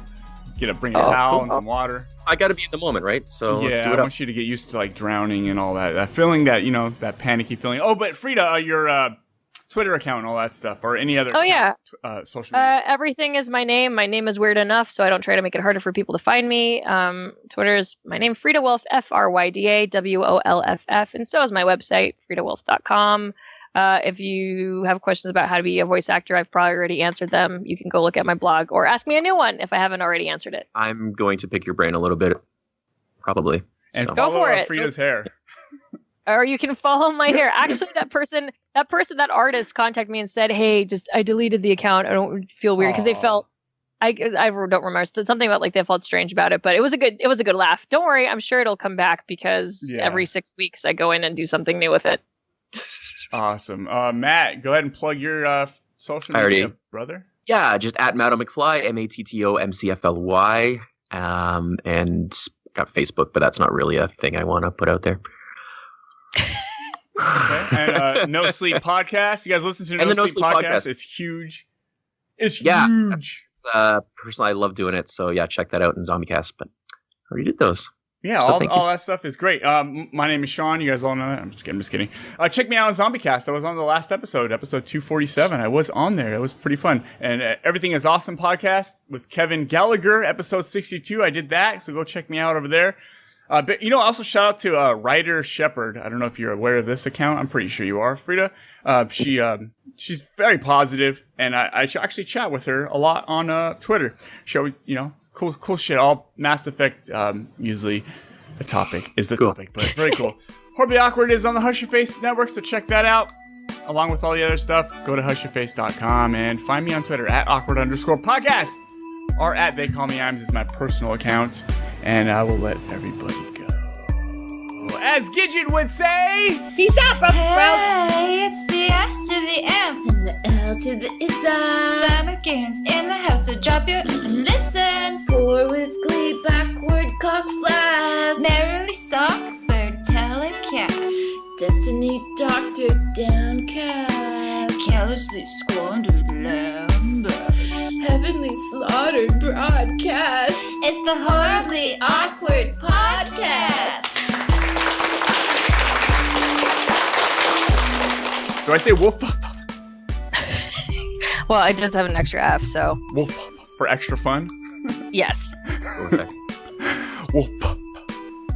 Fryda Wolff! Okay, so I always start, I start every podcast did you do any research? This is what I need to know. Did you do any research? Did I do research on you? Yes, on the podcast. Did you like click any links? Do you know what's cracking right now? I can't be bothered. I'd rather be surprised. Cool. Yeah. Okay. Well, so prepare to be surprised. Yeah. Well, it's not. I'm not as weird as you might think. But yeah, I do start every episode off. We do improv, which is like an improv skit. Which I'm kind of nervous because I heard on an interview you actually did improv.